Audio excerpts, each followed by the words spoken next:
Membacakan susunan acara terlebih dahulu, yaitu yang pertama pembukaan, lalu yang kedua penyampaian materi, yang ketiga tanya jawab, dan yang terakhir yaitu penutup.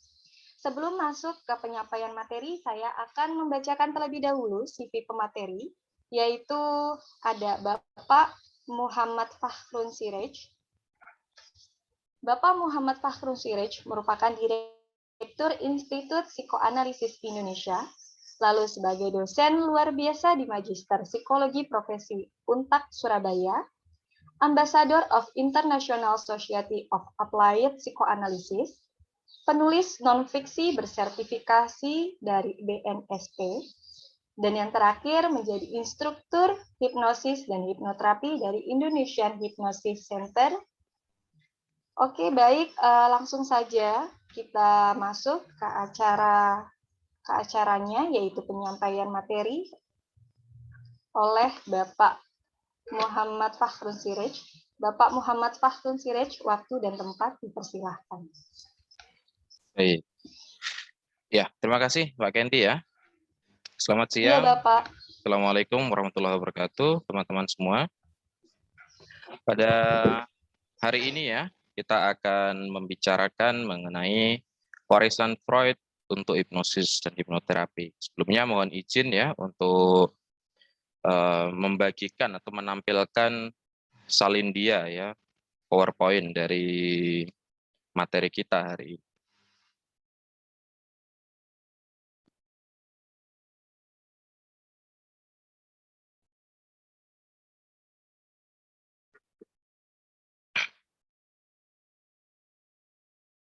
Baik Bapak Ibu, nah ini salindia kita ya. Saya lihat tadi di grup juga sudah dibagikan ya sama admin. Ini memang serangkaian ya atau seri perkuliahan psikologi hipnosis. Kita tidak bicara perkuliahan ini dalam pengertian yang ketat ya, dalam pengertian perguruan tinggi. Ya, tapi lecture dalam pengertian semacam ceramah ya, atau ya bahasa umumnya sekarang mungkin sharing gitu ya. Nah, topiknya memang psikologi hipnosis ya. Kenapa psikologi hipnosis? Karena kami berupaya untuk menyajikan materi-materi yang tidak keluar dari konteks psikologis ya. Kita tahu ada banyak sekali sebenarnya penjelasan-penjelasan tentang hipnosis ya. Mulai dari penjelasan fisiologis juga ada ya, era-eranya James Braid ya. Sampai sekarang itu masih ada digunakan juga. David Spiegel berusaha untuk meneliti kinerja otak dengan hubungannya dalam hipnosis, kondisi hipnosis ya. Nah, kita tidak akan berbicara ke situ. Termasuk juga berarti kita membatasi diri untuk tidak membahas fisika kuantum terapan ya, energi-energian itu. Kita tidak akan membahas hal itu. Kita akan mengkhususkannya dalam konteks psikologi hipnosis. Dan ini karena series ya, berseri, jadi ada jadwalnya ya. 2 minggu sekali kita adakan secara daring dan teman-teman bisa ikut secara gratis ya. Pada hari ini kita akan membicarakan mengenai warisan Freud untuk hipnosis dan hipnoterapi. Nah, tadi sudah diperkenalkan ya dari Mbak Kenti ya. Ini adalah ya sekilas tentang saya ya. Nah, ada 4 hal ini yang akan kita pelajari ya. Pengalaman mempelajari hipnosis, ya, pengalaman Freud dalam mempelajari hipnosis, kemudian pengalaman Freud mempraktikkan hipnosis, mitos mengenai Freud dan hipnosis yang banyak tersebar ya, dan warisan-warisan Freud untuk hipnosis dan hipnoterapi. Saya yakin teman-teman yang hadir di sini sudah sekilas mengenal Freud ya. Saya lihat ini sebagian besar yang ikut memiliki latar belakang dalam bidang yang ada hubungannya memang ya dengan psikologi, dengan psikoterapi, dengan hipnoterapi juga ya. Freud juga beberapa kali namanya disebut dalam hipnoterapi ya. Nah, kita akan mengenal lebih lanjut ya mengenai Freud ini. Ini juga sekaligus memperingati hari kematian Freud ya, tanggal 23 September, 2 hari yang lalu ya. Banyak akun-akun media sosial di luar negeri yang ya memberikan postingan-postingan ya, ungkapan-ungkapan tentang hari kematian itu ya. Sekalipun memang sebenarnya psikoanalisis hari ini sudah sangat berkembang ya. Beberapa pemikiran Freud yang tidak relevan sudah ditinggalkan, dan kenapa komunitas psikoanalisis masih sangat menghormati Freud selain karena dia pendirinya ya, karena beberapa pemikiran Freud itu bisa kita katakan klasik ya. Dia beberapa tadi tidak relevan, tapi ada titik-titik di mana Freud tampak bisa memprediksi masa depan itu seperti apa, sehingga teks-teksnya masih terus dibaca hingga hari ini. Apalagi kalau teman-teman mungkin dari jurusan filsafat, sastra ya. Ini dari filsafat maupun sastra ini postmodernisme juga membahas lagi soal Freud ya. Psikoterapi pun yang postmodern ya, ada namanya psikoterapi intersubjektif atau psikoterapi relasional. Ini beberapa titik memang bertentangan dengan Freud, tapi juga banyak titik-titik yang dia mengulang kembali semangat Freud ya. Nah, ini juga saya sebutkan yang mungkin lihat di media sosial saya ya, saya sebutkan bahwa ini sekaligus promosi ya Bapak Ibu. Jadi saya menulis buku mengenang Sigmund Freud, Warisilah Apinya Bukan Abunya. Ini ungkapan dari Bung Karno ya, ketika dalam pidatonya di PNI kalau tidak salah ya, di Partai Nasional Indonesia saat itu. Nah, buku ini membahas mengenai beberapa alasan mengapa sulit ya untuk mengembangkan psikoanalisis di Indonesia dalam pengalaman saya sendiri, karena saya termasuk bolehlah dikatakan orang yang berupaya untuk mendirikan psikoanalisis Indonesia ya, atau Indonesian Psychoanalyst ya. Nah, ada beberapa kesulitan, dan kesulitan itu juga termasuk diantaranya dari akademisi kita sendiri ya, dari kalangan intelektual kampus ya. Nah, saya membuat di bab pertama saya menulis beberapa alasan mengapa sangat sulit membahas psikoanalisis di Indonesia.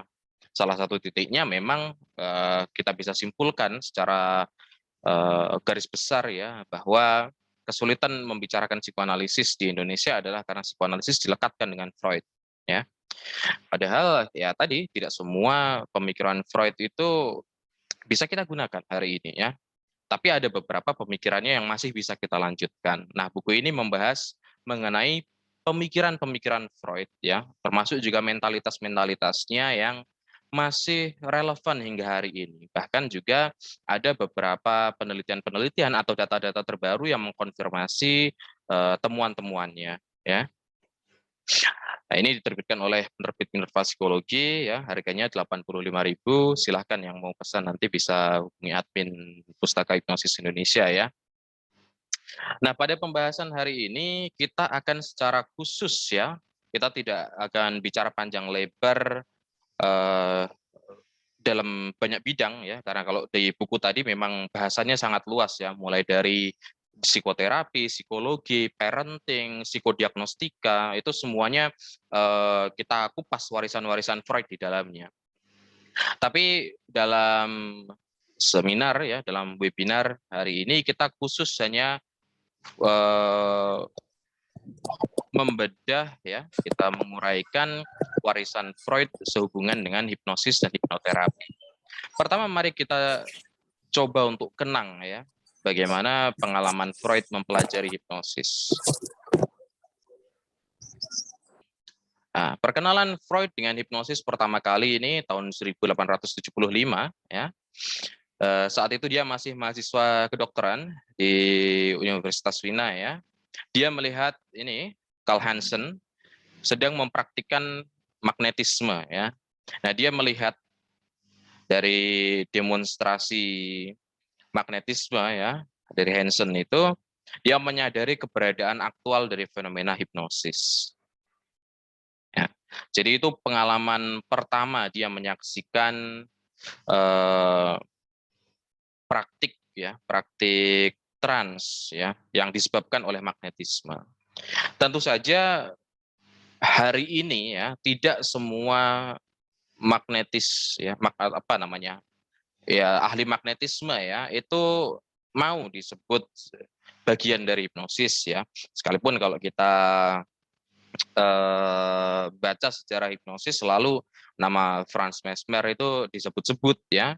Bahkan kalau teman-teman cukup update dalam bidang psikoterapi, hari ini dalam psikoterapi relasional magnetismenya Mesmer itu dibangkitkan lagi ya. Bukan dalam konteks energi-energiannya ya, energi magnetnya itu nggak dibahas lagi. Yang dibahas adalah psychic influence ya, pengaruh mental antara dokter dan pasien, antara terapis dengan klien. Ini jadi warisan Mesmer itu kalau secara psikologis ada ya, dan punya pengaruh yang besar dalam psikoterapi. Tapi kalau teman-teman bahas dari segi energi-energian ya, Mesmer itu kayak dukun akhirnya ya.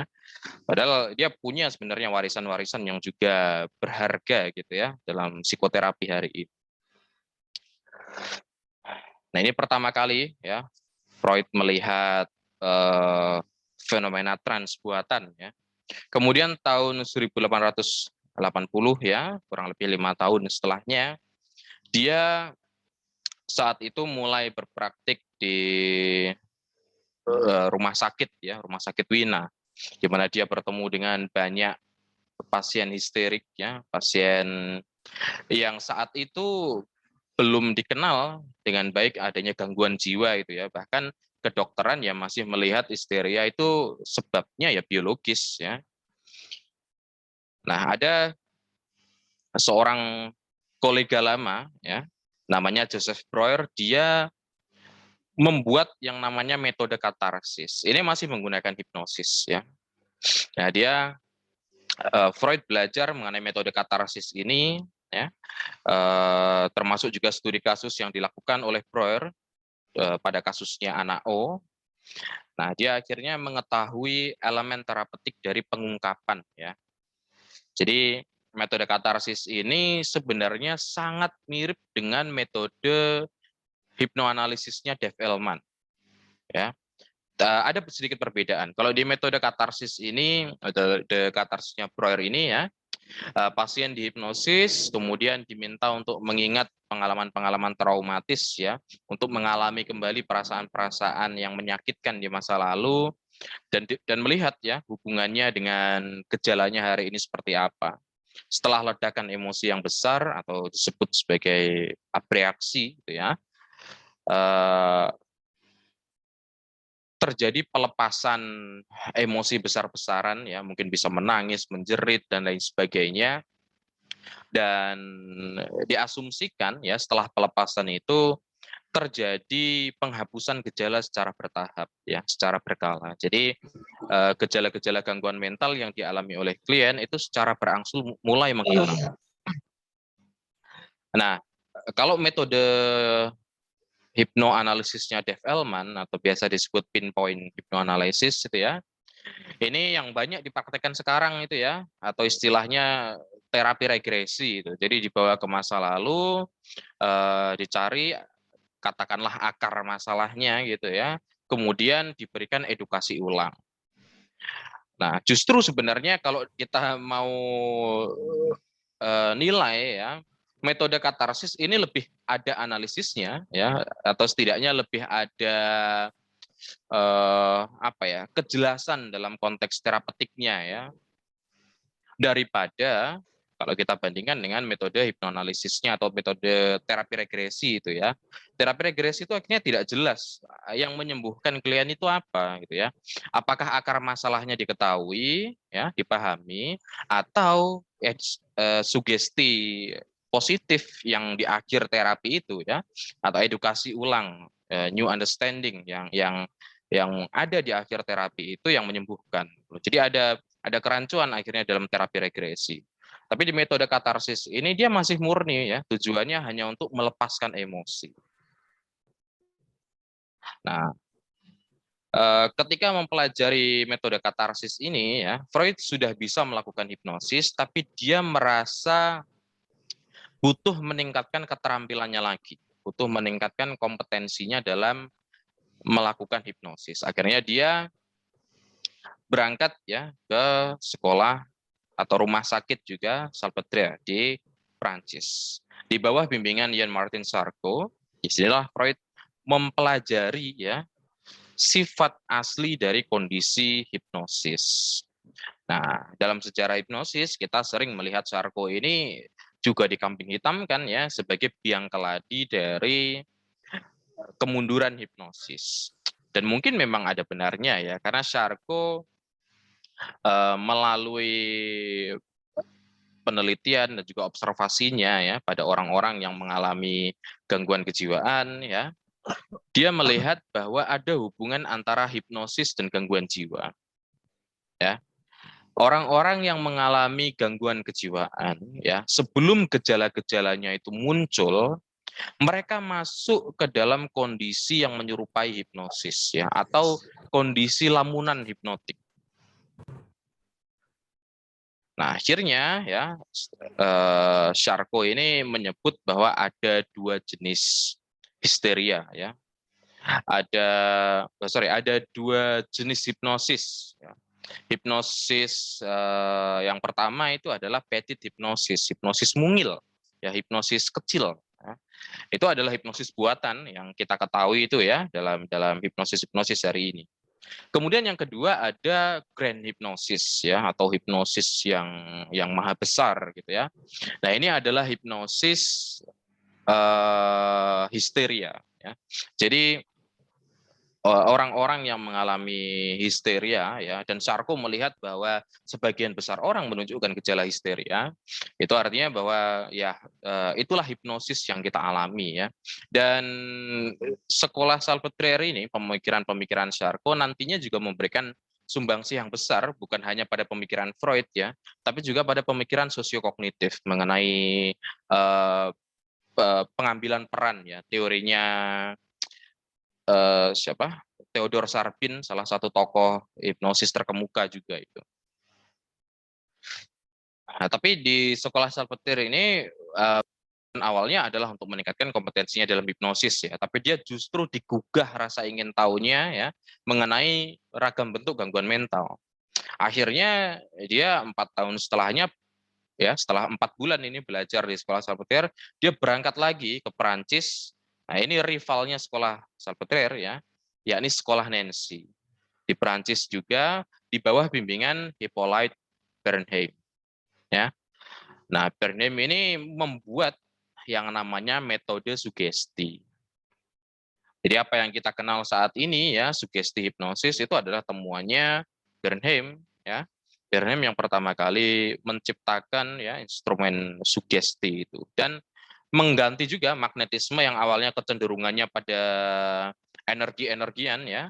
Lewat sekolah Nancy ini akhirnya hipnosis punya kecenderungan baru, yakni sugesti. Termasuk yang akhirnya psikoterapi itu berubah dari mainan energi jadi psikoterapi ini menggunakan terapi bicara ya, atau penyembuhan dengan berbicara. Makanya zaman dulu sebelum psikoanalisis akhirnya memantapkan revolusi psikoterapi kedua ya, di Freud di Universitas di Royal di ya perkumpulan masyarakat medis di Wina gitu ya. Dia memantapkan revolusi psikoterapi kedua, di mana psikoterapi itu pengobatan yang berdiri sendiri ya, di samping pengobatan medis atau pengobatan biologis ya. Nah, sebelum Freud mengeluarkan revolusi psikoterapi itu, sebelumnya istilah psikoterapi itu ya bergandengan dengan terapi sugesti ya. Makanya psikoterapi sugesti dulu istilahnya itu paling populer. Bahkan salah satu murid dari sekolah Nancy juga, kalau tidak salah saya agak lupa ya, apakah August Forel atau Albert Moll, itu yang pertama kali menulis buku berjudul psikoterapi malah. Ya, itu sebelum Freud ya kan. Jadi kalau kita mau katakan memang orang-orang hipnosis itu adalah prapsikoterapi ya. Dia yang sudah mulai membawa psikoterapi atau terapi berbicara, penyembuhan berbicara itu pertama kali ya. Sekalipun memang kemudian yang menegaskannya lagi ya itu adalah psikoanalisis. Nah, di sekolah Nancy ini Freud belajar mengenai sugesti ya. Nah, karena sebelumnya ya Freud itu mengalami beberapa kegagalan dalam melakukan hipnosis. Dia membawa serta salah satu pasiennya yang gagal dia hipnosis ke sekolah Nancy ya, ke tokoh ternama yang sangat terkenal dalam hipnosis, ya ini Bernheim itu sendiri. Dan apa yang terjadi? Bernheim juga gagal dalam melakukan hipnosis, ya. Dan sekolah Nancy, ya, sampai akhirnya sekolah ini dibubarkan atau sudah tidak dilanjutkan, ya. Mereka menemui polemik yang sama, ya. Polemiknya adalah apa yang membuat orang itu lebih mudah untuk masuk dalam kondisi hipnosis, ya. Karena sugesti itu akan lebih mudah diterima ketika dia berada dalam kondisi hipnosis. Nah, bagaimana orang bisa masuk dalam kondisi hipnosis? Artinya sebelum dia dikenai sugesti hipnosis, ya. Ini yang masih menjadi tanda tanya dari sekolah Nancy dan yang kemudian akan dijawab oleh Milton Erickson di kemudian hari, ya. Nah, termasuk juga yang nanti akan memunculkan gelombang pendekatan narkosis, ya, narkotika hipnosis. Nah, gitu, ini pembahasan kita untuk pertemuan berikutnya, ya. Kita akan membahas tentang narkosis, ya. Jadi penggunaan narkotika untuk hipnosis, kita akan coba untuk dekati topik itu. Nah, ini adalah pengalaman Freud mempelajari hipnosis, ya. Pada akhirnya memang Freud nanti akan meninggalkan hipnosis untuk psikoanalisis, ya.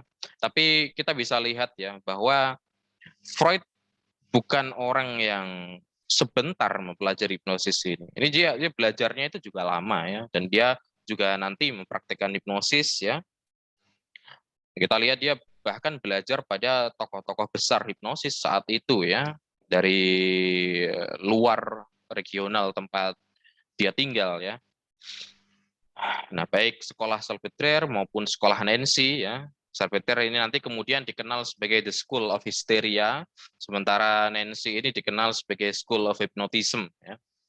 Nah, keduanya ini pada akhirnya kalau kita mau bicara kemunduran hipnosis era ini, ya, keduanya sebenarnya punya tanggung jawab terhadap kemunduran hipnosis karena sekolah Salpeter, ya, dia dianggap membuat hipnosis itu akhirnya tidak laku, ya, atau mundur dari segi penelitian karena Charcot menganggap bahwa itu memiliki hubungan dengan gangguan jiwa, ya. Bukan gangguan kejiwaan itu sendiri, tapi ada hubungan antara hipnosis dengan gangguan kejiwaan.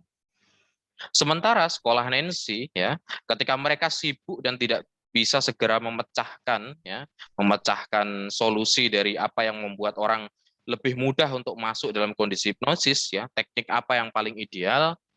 Bernheim kemudian, ini teman-teman, ini bukan kata orang, ya, tapi kata Bernheim sendiri. Kalian bisa baca di buku Terapi Sugesti, yang Pustaka Hipnosis juga sudah menerjemahkannya dalam bahasa Indonesia, ya, sudah kami terbitkan. Di buku Terapi Sugesti itu Bernheim dengan sangat jelas mengatakan bahwa sugesti bisa saja efektif tanpa hipnosis, ya. Artinya adalah sugesti hipnosis maupun sugesti non hipnosis menurut Bernheim sama-sama efektifnya, sama-sama bisa bekerja, ya. Dan itu juga ikut andil dalam kemunduran hipnosis era itu. Jadi memang ini mungkin unik juga, ya, karena magnetisme ini diadili di Perancis, ya, dan dua sekolah ini di Perancis juga yang membuat hipnosis ini mundur gitu loh. Jadi Perancis ini menjadi negara yang unik karena dia dua kali menjadi saksi sejarah kejatuhan hipnosis, ya. Nah, ini adalah pengalaman Freud mempelajari hipnosis. Nah, pengalaman mempraktikkan hipnosis, ya. Nah, tahun ini, ya, 1880 sampai 1890, ya. Ini satu dekade Freud mempraktikkan hipnosis. Dia menggunakan metode sugesti dan metode katarsis, ya. Sebagian besar kasus yang ditanganinya adalah gangguan histeri. Nah, ini bukan hanya terbatas pada praktik hipnosis sebenarnya, ya. Dia juga menggunakan elektroterapi, terapi pijat dan lain sebagainya. Nah, tapi Freud sudah aktif mempraktikkan hipnosis, ya. Kemudian tahun 1892 dia mulai melakukan publikasi dalam bidang hipnosis, ya. Dia menjadi penerjemah dari buku Charcot dan Bernheim, ya.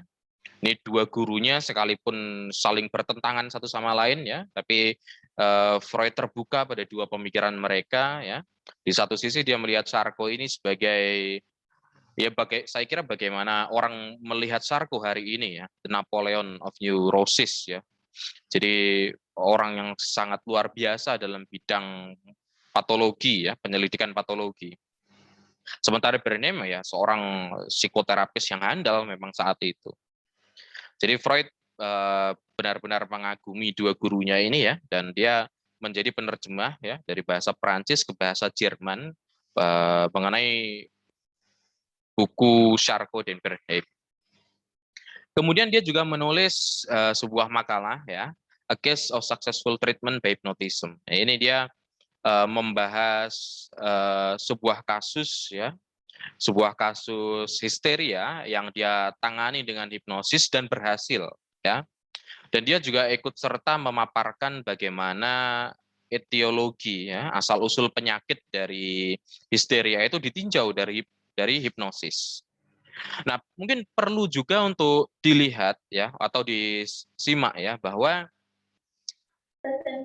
era-era Freud ya ini saya yakin teman-teman mungkin sangat asing dengan istilah ini ya.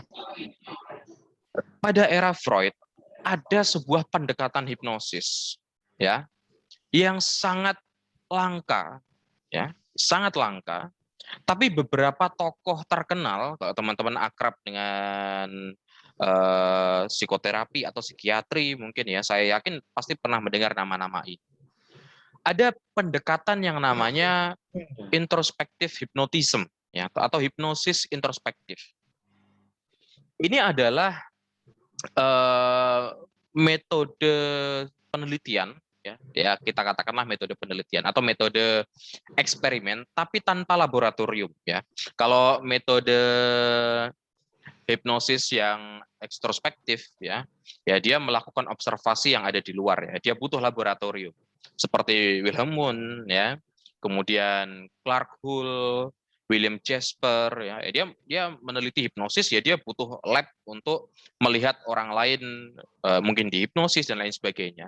Tapi ada juga mereka ya, sebagian besar juga adalah praktisi ya. Jadi mereka yang praktisi sekaligus ilmuwan ya, mereka cenderung pada hipnosis introspektif ya. Hipnosis introspektif ini dia melakukan eksperimen tapi tidak menggunakan laboratorium fisik ya. Laboratoriumnya adalah pikirannya sendiri. Dia pasti harus banyak membaca, harus menulis dan harus terus-menerus bertanya ya. Kalau teman-teman akrab dengan filsafat ya, pasti pernah mendengar istilah talk eksperimen ya, eksperimen pikiran. Nah, ini sangat-sangat menyerupai hipnosis introspektif ini tadi ya. Banyak tokoh-tokoh yang menggunakan hipnosis introspektif ini. Contoh misalnya August Forel, kemudian Oscar Vogt, kemudian juga ini psikiater kenamaan yang kemudian menciptakan istilah skizofrenia itu ya, Eugene Bleuler, gurunya Carl Jung, termasuk juga Freud ya. Freud nanti mengembangkan hipnotisme introspektif itu menjadi asosiasi bebas menjadi analisis diri ya. Itu sangat mirip sebenarnya dua konsep itu. Makanya Andreas Meyer tahun 2001 dia menulis Introspective Hypnotism and Freud Self-Analysis. Yaitu dia membandingkan dua hal itu ya. Dan itu memang sangat-sangat luar biasa ya. Dalam psikoanalisis ya, suatu tesis itu dikatakan kukuh. Ini kita bicara psikoanalisis murni ya, bukan psikoanalisis universitas. Dalam psikoanalisis murni, suatu tesis dikatakan kukuh ketika dia memperoleh konfirmasi ya dari 3 sumber. Sumber pertama ini adalah kasus klinis, ya, kasus seorang analis menangani analisannya, ya, seorang terapis menangani klien. Kemudian yang kedua adalah dari sumber-sumber terapan, misalnya dari sejarah, ya, dari studi arkeologi atau antropologi, atau dari sastra misalnya dan lain sebagainya. Nah, yang ketiga adalah dari analisis dirinya sendiri ya. Jadi nggak ada ceritanya seorang psikoanalis misalnya dia mengatakan atau dia merumuskan sebuah teori yang dia tidak memiliki keterkaitan dengan teori itu ya. Nah, di hipnosis zaman dulu ternyata juga ada pendekatan seperti itu ya. Ada hipnosis introspektif itu. Tapi hari ini pendekatan itu sudah sangat-sangat asing ya, sudah hampir tidak pernah ada tampaknya yang melakukan hal itu gitu ya. Nah, kita mungkin bisa menarik kembali minat terhadap hipnosis introspektif itu. Nah, tahun 1893 ini adalah tahun di mana Freud kemudian meninggalkan hipnosis ya. Nah, dia menangani 2 kasus ya, kasusnya Nyonya Amy von N dan Lucia ya. Ini nama samaran ya, ini pseudonym. Eh, pada kasusnya Nyonya Amy von N ini, beliau menderita fobia hewan yang parah ya, fobia hewan yang parah. Nah, Freud masih menggunakan hipnosis ya dengan tujuan katarsis, menggunakan metode katarsis. Nah, ketika ya kita tahu ya namanya sesi hipnoterapi misalnya ya, itu kan yang banyak bicara ya, yang banyak bicara itu kan terapisnya ya. Subjek atau klien ya diam berbaring ya, atau mungkin kalau sekarang ya dia duduk di kursi kursi malas itu ya, lazy chair itu ya. Nah, di kasus Nyonya Amy von N ini, Freud juga melakukan ya pendekatan seperti itu ya, Freud yang banyak bicara gitu ya. Nah, ternyata tanpa diduga, Amy von N ini membuka mata dan dia berteriak kepada Freud. Ya, dia berteriak pada Freud, dia meminta agar Freud berhenti berbicara. Ya, dia minta Freud berhenti berbicara, berhenti menyuruh dia menyuruh ini dalam pengertian sugesti ya, menyarankan ini itu ya ketika sugesti itu. Nah, Amy von N ini justru meminta Freud untuk menyebutkan apa yang harus dia lakukan, ya. Kamu pengennya saya ini gimana? Nanti saya lakukan, ya. Nggak perlu kamu banyak bicara dan lain sebagainya. Nah, melihat hal itu, ya, artinya ini pasiennya resisten, ya, dia menolak hipnosis. Apa yang Freud lakukan adalah, ya, dia bersikap luas, ya. Nah, akhirnya dia tidak menghipnosis Amy von N ini ya. Persis seperti permintaan Amy von N, dia mengatakan bahwa ketika kamu mengalami gejala-gejala saat ini ya, fobia hewan itu, pengalaman apa yang mendahului hal ini ya, intinya semacam menggali lebih jauh ya, persis seperti metode katarsis itu. Tujuannya adalah untuk pelepasan emosi berikutnya. Ternyata hal itu berhasil ya. Hal itu berhasil. Persis seperti metode sugesti yang Bernheim kerjakan ya. Awalnya dia menduga bahwa hipnosis itu membuat orang lebih reseptif, lebih mudah menerima sugesti. Tapi ternyata dalam praktiknya nggak harus pakai hipnosis, orang bisa menerima sugesti juga. Ya. Ternyata Freud juga mengalami hal yang sama.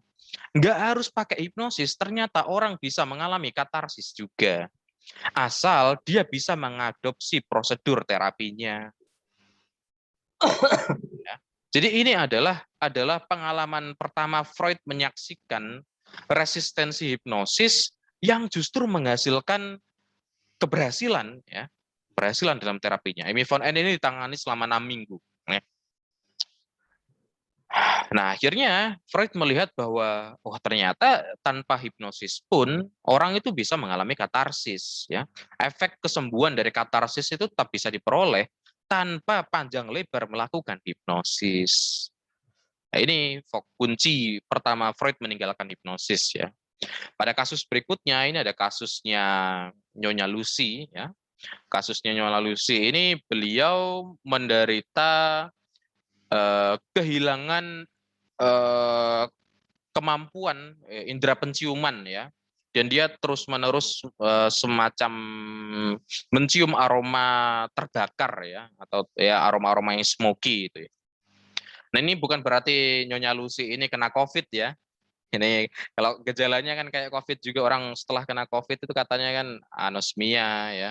Ada juga yang ternyata sampai bertahun-tahun, sampai beberapa bulan setelahnya sering mencium aroma terbakar gitu ya. Nah, Nyonya Lucy itu mengalami gejala-gejala seperti itu ya, tapi bukan COVID sekali lagi. Jadi Nyonya Lucy ini mengalami gejala-gejala itu, dan Freud untuk pertama kalinya juga ya, akhirnya dia sedari awal tidak menggunakan hipnosis. Ya.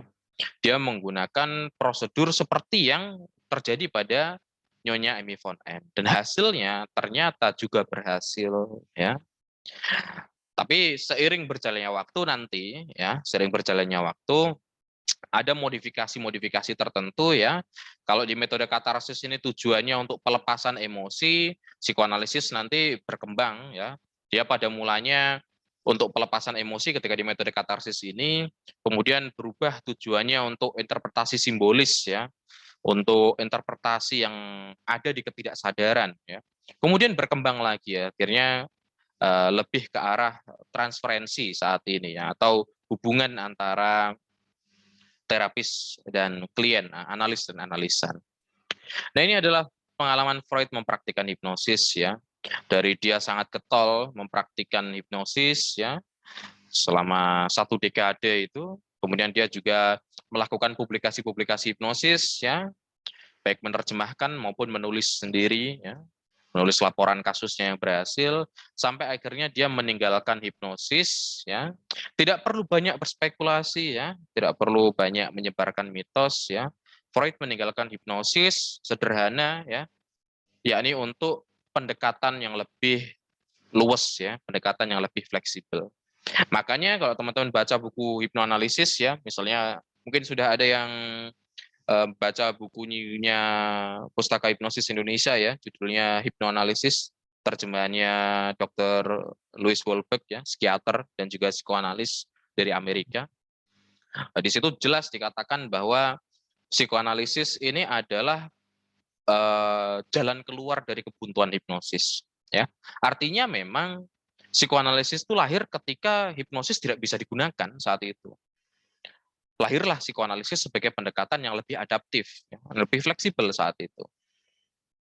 Dan kita tidak bisa menyalahkan orang karena luas ya. Itu memang yang sudah selayaknya terjadi saat itu. Tuh.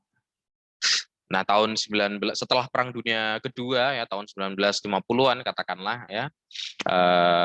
Karena mulai banyak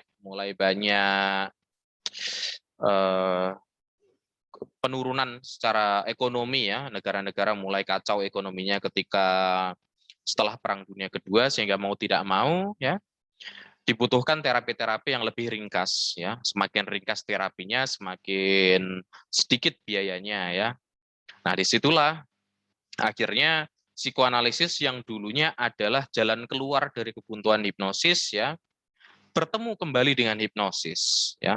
Hipnosis menjadi jalan keluar dari keterbatasan psikoanalisis. Keterbatasan psikoanalisis tidak lain adalah dibutuhkan jumlah sesi yang lama. Kenapa lama? Itu punya alasan-alasan yang sangat kuat ya. Dan teman-teman sebenarnya sulit untuk mengkritik psikoanalisis dari segi lamanya terapi ya. Karena lamanya terapi psikoanalisis itu berbanding lurus dengan efektivitas hasilnya ya. Bahkan consumer report ya, laporan konsumen, saya lupa tahun berapa itu, yang jelas insya Allah belum lebih ya dari 20 tahun terakhir. Itu dia melaporkan bahwa 6 bulan terapi ya itu lebih baik daripada terapi yang kurang dari 6 bulan. Kemudian terapi yang 9 bulan hasilnya lebih baik dari yang 6 bulan. Terapi 1 tahun lebih baik daripada terapi yang hanya 9 bulan. Dan terapi selama 2 tahun lebih baik hasilnya, lebih permanen daripada yang terapinya 1 tahun. Itu benar, itu datanya ada itu. Nah, jadi hari ini itu memang ya susah sebenarnya persoalan sesi ya, berapa lamanya sesi yang dibutuhkan itu. Setiap klien pasti akan datang kepada kita dan tanya berapa sesi yang dibutuhkan. Dalam praktik saya pribadi ya, saya selalu akan mengatakan bahwa sekurang-kurangnya 2 bulan ya, sekurang-kurangnya 2 bulan. 2 bulan itu pun digunakan untuk pertama asesmen dan formulasi kasus, Katakanlah itu bulan pertama gitu ya, kalau kita mau sistematiskan.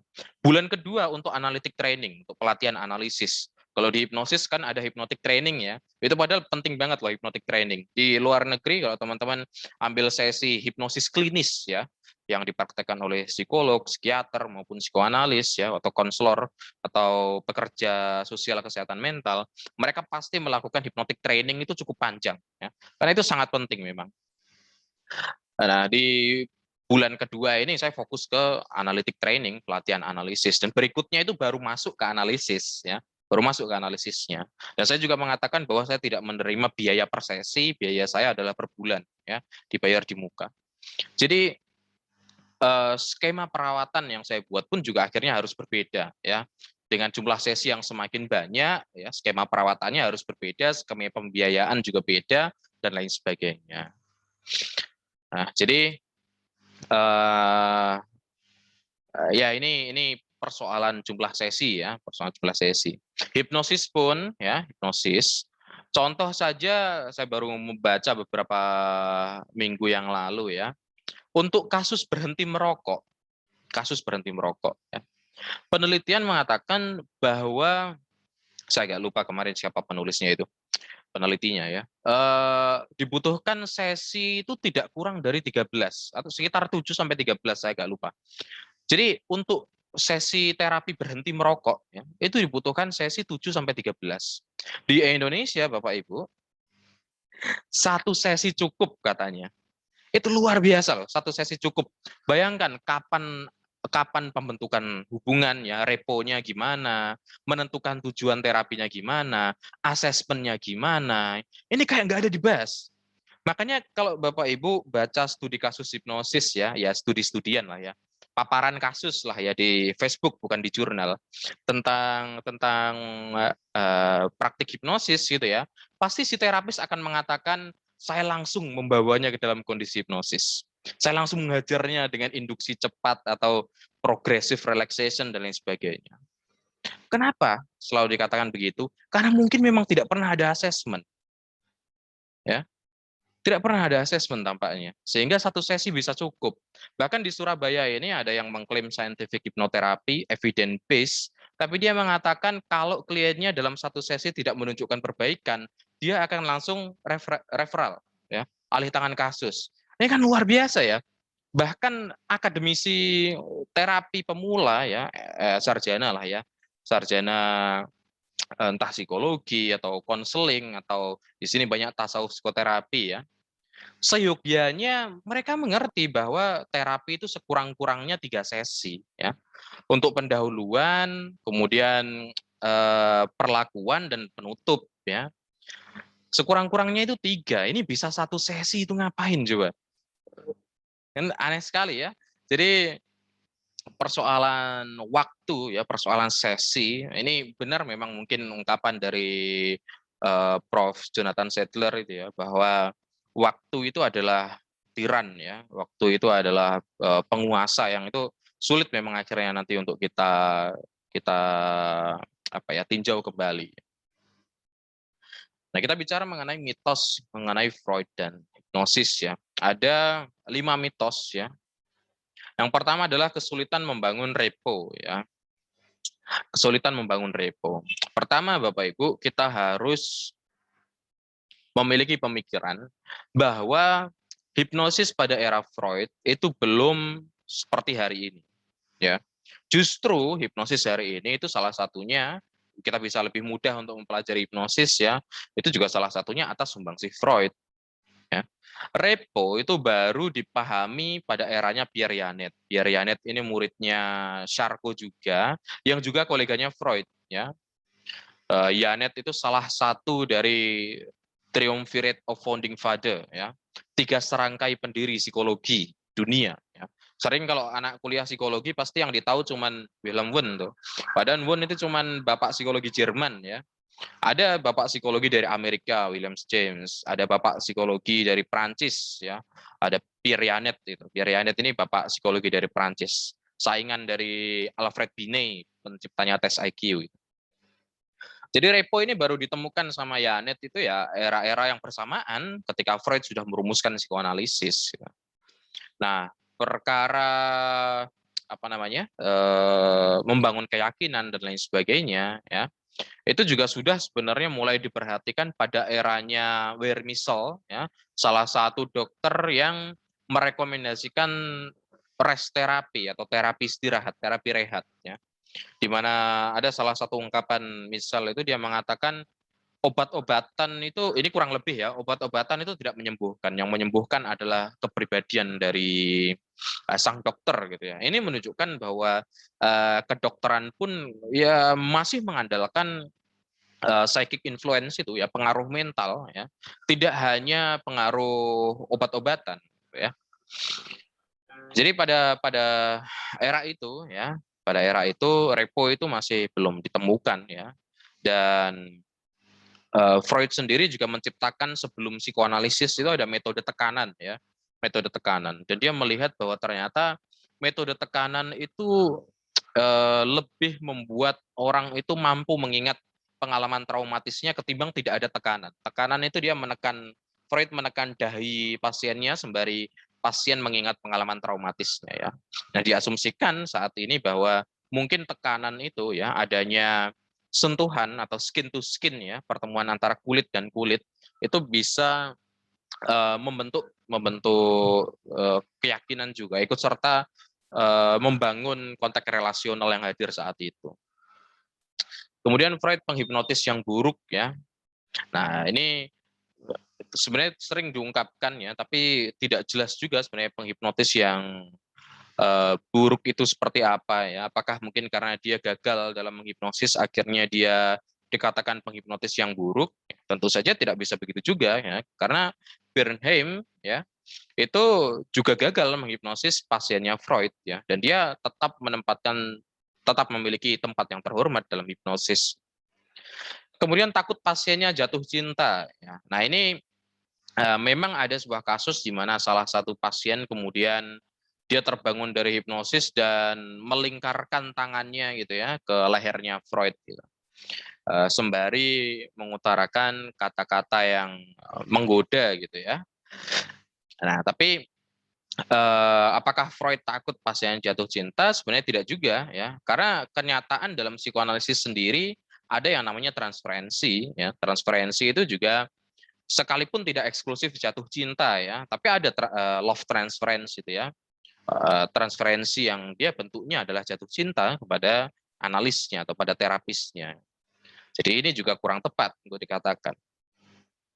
Kemudian gagal menghipnotis, Freud mengamini Charcot bahwa hipnosis adalah gangguan jiwa. Nah, apakah hari ini, apakah hipnosis adalah gangguan jiwa? Ya, Freud maupun Charcot ya, mereka tidak benar-benar menyandingkan hipnosis itu dengan gangguan jiwa atau hipnosis adalah gangguan jiwa gitu ya. Tapi lebih kepada ada hubungan antara hipnosis dan gangguan jiwa. Ya, tadi sudah diutarakan ya, ada petit hipnosis dan grand hipnosis tadi. Itu adalah hubungan antara hipnosis dengan gangguan jiwa. Bahkan kalau dari teorinya Pierre Janet ini tadi ya, dia mengutarakan mengenai splitting of consciousness ya, atau keterbelahan atau terbelahnya kesadaran kita ya, yang akhirnya menjadi disosiasi ya. Akhirnya banyak yang melihat hipnosis itu sebagai disosiasi juga. Jadi ada hubungan, tapi hipnosis itu sendiri bukan gangguan jiwa.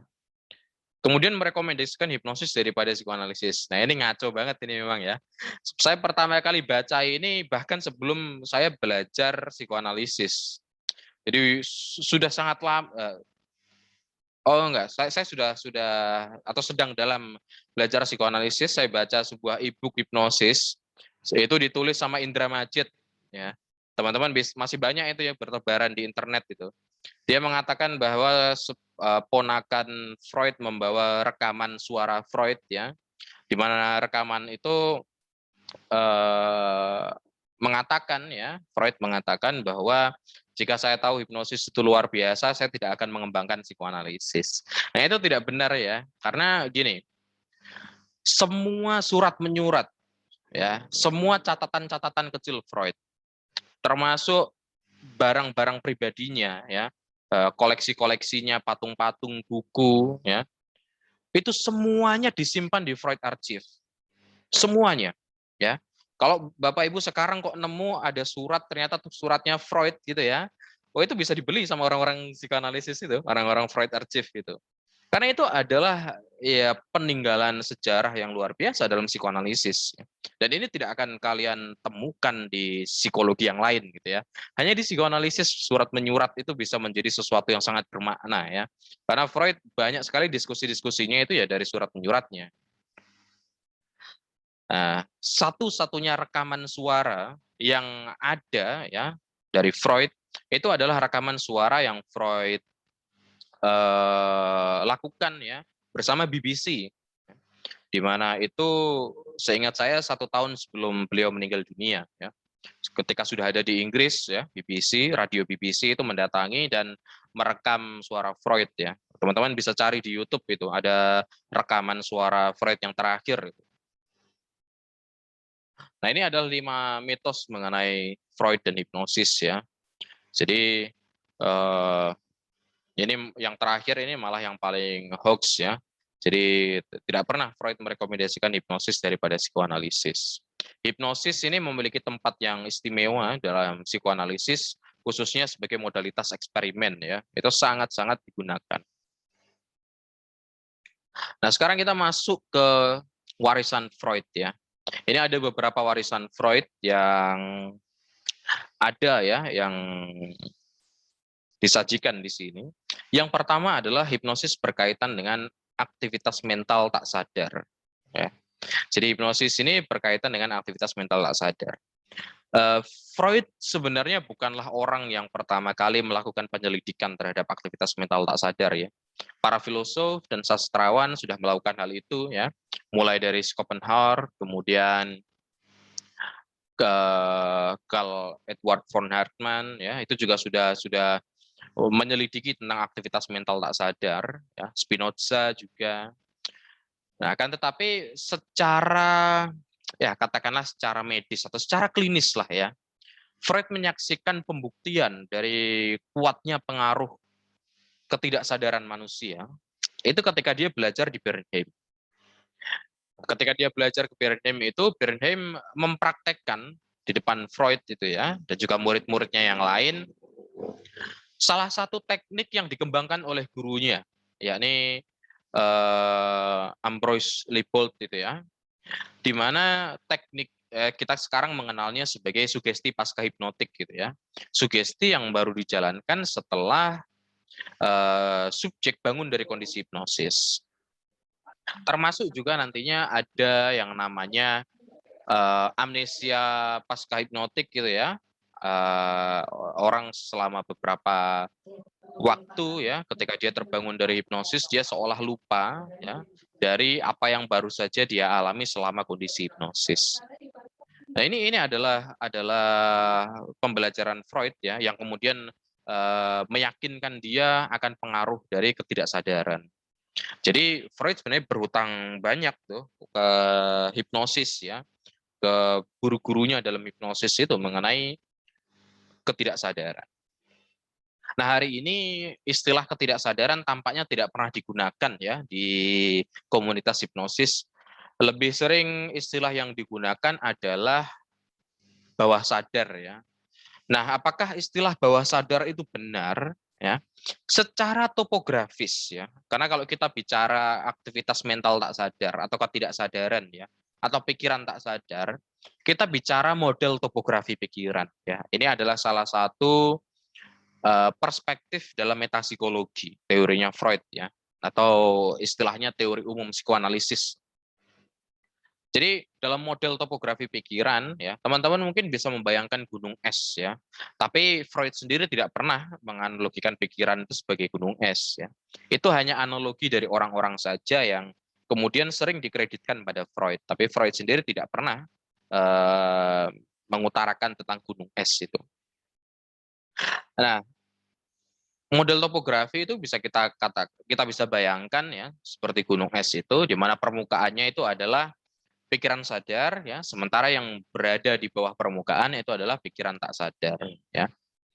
atau pikiran bawah sadar.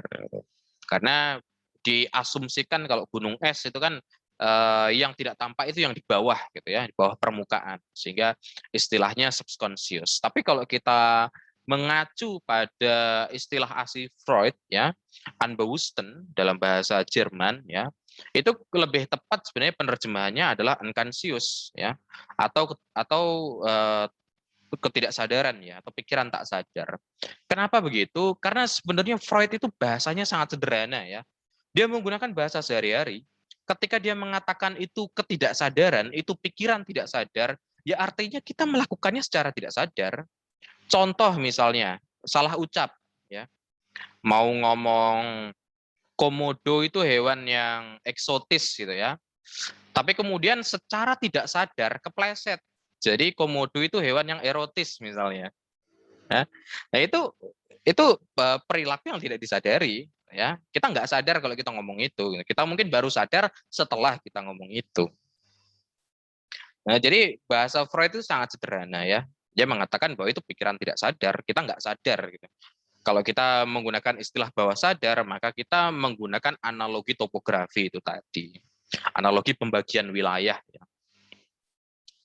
Nah, ini hipnosis berkaitan dengan aktivitas mental tak sadar. Yang kedua, ini sebenarnya sudah sangat umum ya, dan bukan hanya warisan tunggal Freud, tapi perlulah kita cantumkan di sini ya, sebagai pengingat juga untuk kita semua, bahwa tidak setiap sesi harus melibatkan hipnosis formal. Nah, ini Bapak Ibu ya, tidak setiap, sekalipun kita memberikan sesi hipnoterapi ya, tidak harus setiap sesi itu menggunakan hipnosis formal ya. Kita kadang hanya perlu katakanlah melakukan wawancara misalnya ya, atau kita meminta klien kita untuk merefleksikan sesi terapi sebelumnya ya, atau mungkin bagaimana dia setelah sesi yang terakhir gitu. Jadi tidak harus semuanya itu hipnosis formal ya. Justru kalau kita setiap sesi, katakanlah kita melakukan 4 sesi dan semuanya melibatkan hipnosis formal, ada besar kemungkinan bahwa kita tidak pernah benar-benar mendengarkan apa yang dialami oleh klien kita. Kita tidak tahu apa yang ada dalam pikirannya. Yang kita tahu hanyalah kita menanamkan sugesti dan lain seterusnya. Ya. Jadi ini pengingat untuk kita semua ya, bahwa tidak setiap sesi harus melibatkan hipnosis formal. Terkadang percakapan saja itu cukup ya. Kemudian warisan ketiga, nah ini saya kira yang sangat sangat luar biasa ya.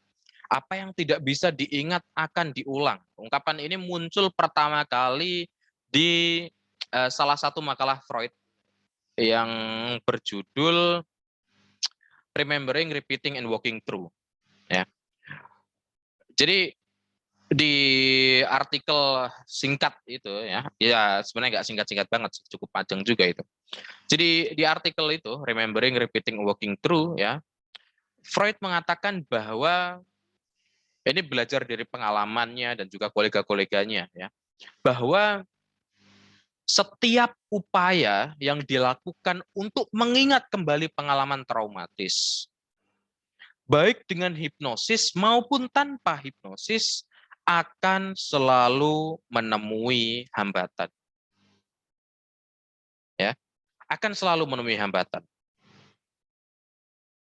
Nah, ketika ingatan itu akhirnya tidak bisa diungkapkan karena dia terhambat, ya, dia akan cenderung untuk diulang. Ya, akan cenderung untuk di-repeat, ya, diulang. Seolah-olah ya ketika itu diulang ya, kita seolah-olah mengalami peristiwa yang baru atau pengalaman yang baru, padahal itu hanya pengulangan dari sejarah kita di masa lalu, dari pengalaman kita di masa lalu. Ya. Jadi apa yang tidak bisa diingat akan diulang.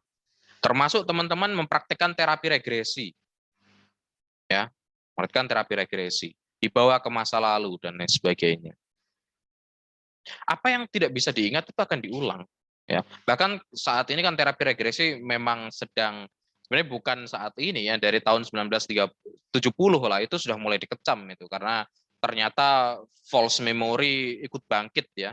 Dalam artian ada banyak ingatan-ingatan palsu yang terlibat dalam itu ya, dalam hal itu. Sehingga apa yang sebenarnya dilaporkan dalam terapi regresi itu bukan ingatan aktual ya, itu rekonstruktif ya. Nah, lebih jauh lagi sebenarnya ya, ketika kita membawa seorang masuk dalam kondisi hipnosis, kemudian membawanya ke masa lalu, katakanlah begitu ya, untuk regresi. Dia tidak benar-benar mengingat pengalaman traumatisnya. Ya, dia tidak benar-benar mengingat pengalaman traumatisnya. Melainkan dia menciptakan kedok-kedok ingatan baru. Ya, yang sekalipun itu diikuti oleh perasaan sedih dan lain sebagainya, tapi dia tidak memiliki signifikansi apapun. Freud menyebutnya sebagai screen memories, ya, atau layar kenangan. Yang itu sebenarnya kering dan tidak memiliki apa-apa. Itu bukan ingatan yang berguna sebenarnya secara terapeutik. Sehingga akhirnya kita bisa menyimpulkan bahwa terapi regresi itu yang menyembuhkan ya karena sugesti di bagian akhirnya, ya, sugesti di bagian akhirnya, bukan bukan karena hal-hal lainnya di situ ya, bukan karena kembali ke masa lalu dan lain sebagainya. Nah, dalam sesi hipnoanalisis ya, hipnoanalisis yang proper ya, yang dikerjakan oleh Wahlberg dan juga beberapa psikoanalis lainnya seperti Margaret Brennan, kemudian Merton Gill ya, tanggal 15 Oktober nanti saya diminta untuk mengisi workshop ya selama 5 hari online juga di Lembaga Pelatihan Kerja Pola Pikir Indonesia ya di Pak Afifi Arka. Itu saya akan berbicara tentang hipnoanalisis ya selama 5 hari, mulai dari teori sampai teknik nanti, sampai praktiknya seperti apa.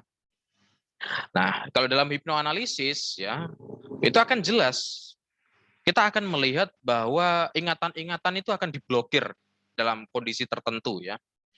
Dan ketika itu terjadi, akan muncul yang namanya transferensi. Ya, transferensi itulah pengulangan ya.